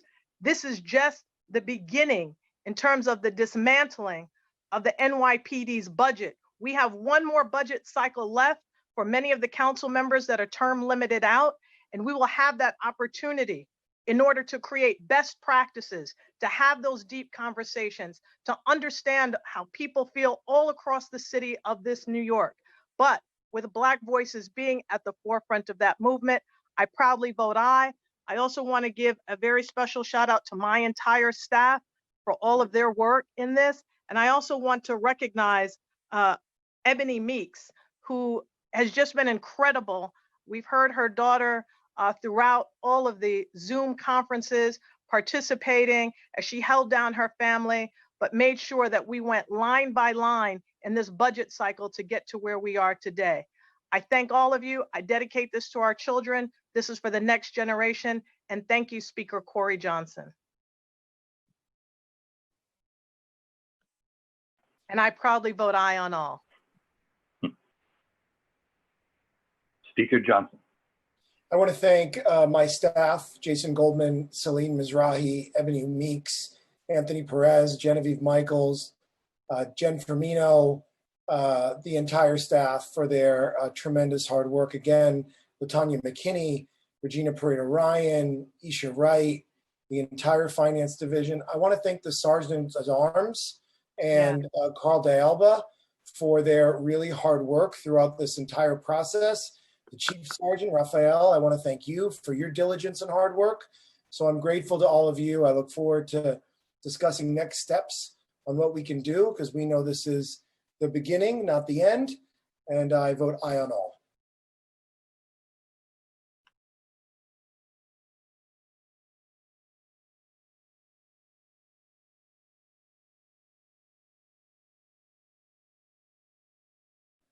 I also want to thank Joanna Castro, who has been wonderful in making sure these Zooms are working, and she's been fabulous as well. So I want to thank her. I want to thank our IT department. I want to thank everyone. We will stand at pause until today's vote on the items on the general calendar have been tallied. Get ready, Madam Public Advocate. Majority Leader Cumbo, excuse me. Given their promotion, not mad about it. Okay. The vote on all items for today's general order calendar are as follows. Resolutions 1355, 1356, and 1357 have a vote of 37 in the affirmative, 12 in the negative, and no abstentions. M230 with resolutions 1360 and 1361. It has a vote of 32 in the affirmative, 17 in the negative, no abstentions. M231 with resolutions 1362 and 1363 has a vote of 32 in the affirmative, 17 in the negative, and no abstentions. M232 and resolution 1364 has a vote of 32 in the affirmative, 17 in the negative, no abstentions. M245 and resolution 1365 has a vote of 38 in the affirmative, 11 in the negative, with no abstentions. Land use item 665 and resolution 1366 has a vote of 46 in the affirmative, 3 in the negative, and 0 abstentions. And finally, M's 239, 210, 211, 212, 213, 214, 215, 233, 234, 235, and 236 have a vote of 40 in the affirmative, 9 in the negative, and no abstentions. Thank you. Thank you. I now formally declare the executive expense revenue contract budget, the executive capital budget, and the community development program for fiscal year 2021, all as modified and all in accordance with the relevant sections of the New York City Charter, as hereby adopted as of 12:26 p.m. on this 30th day of June 2020. Madam Majority Leader, I think you mean 12:33 a.m. on July 1st. That's right.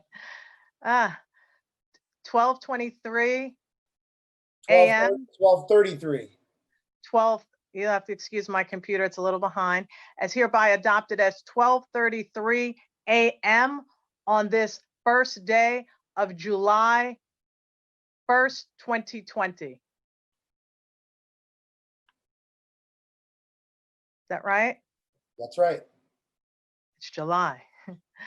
Introduction and reading of bills. All bills have been referred to committee as indicated on today's agenda. Madam Majority Leader. Yes, parliamentarian. As a point of parliamentary order, we want to note for the record that there was a majority of votes in favor of the budget prior to midnight on June 30th. Thank you for that clarification. Thank you. There are no resolutions on the resolution calendar, so we will now move into general discussion.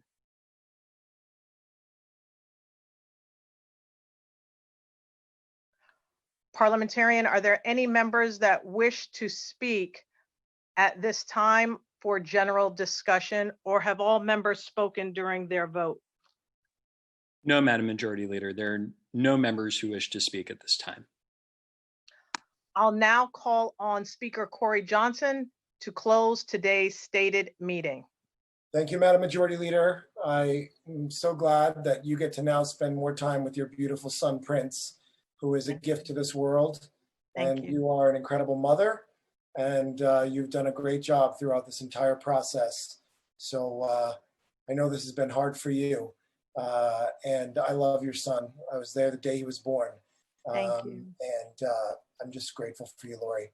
So I want to thank you, Madam Majority Leader. The stated meeting that started on June 30th, 2020 and ended on July 1st, 2020 is hereby adjourned.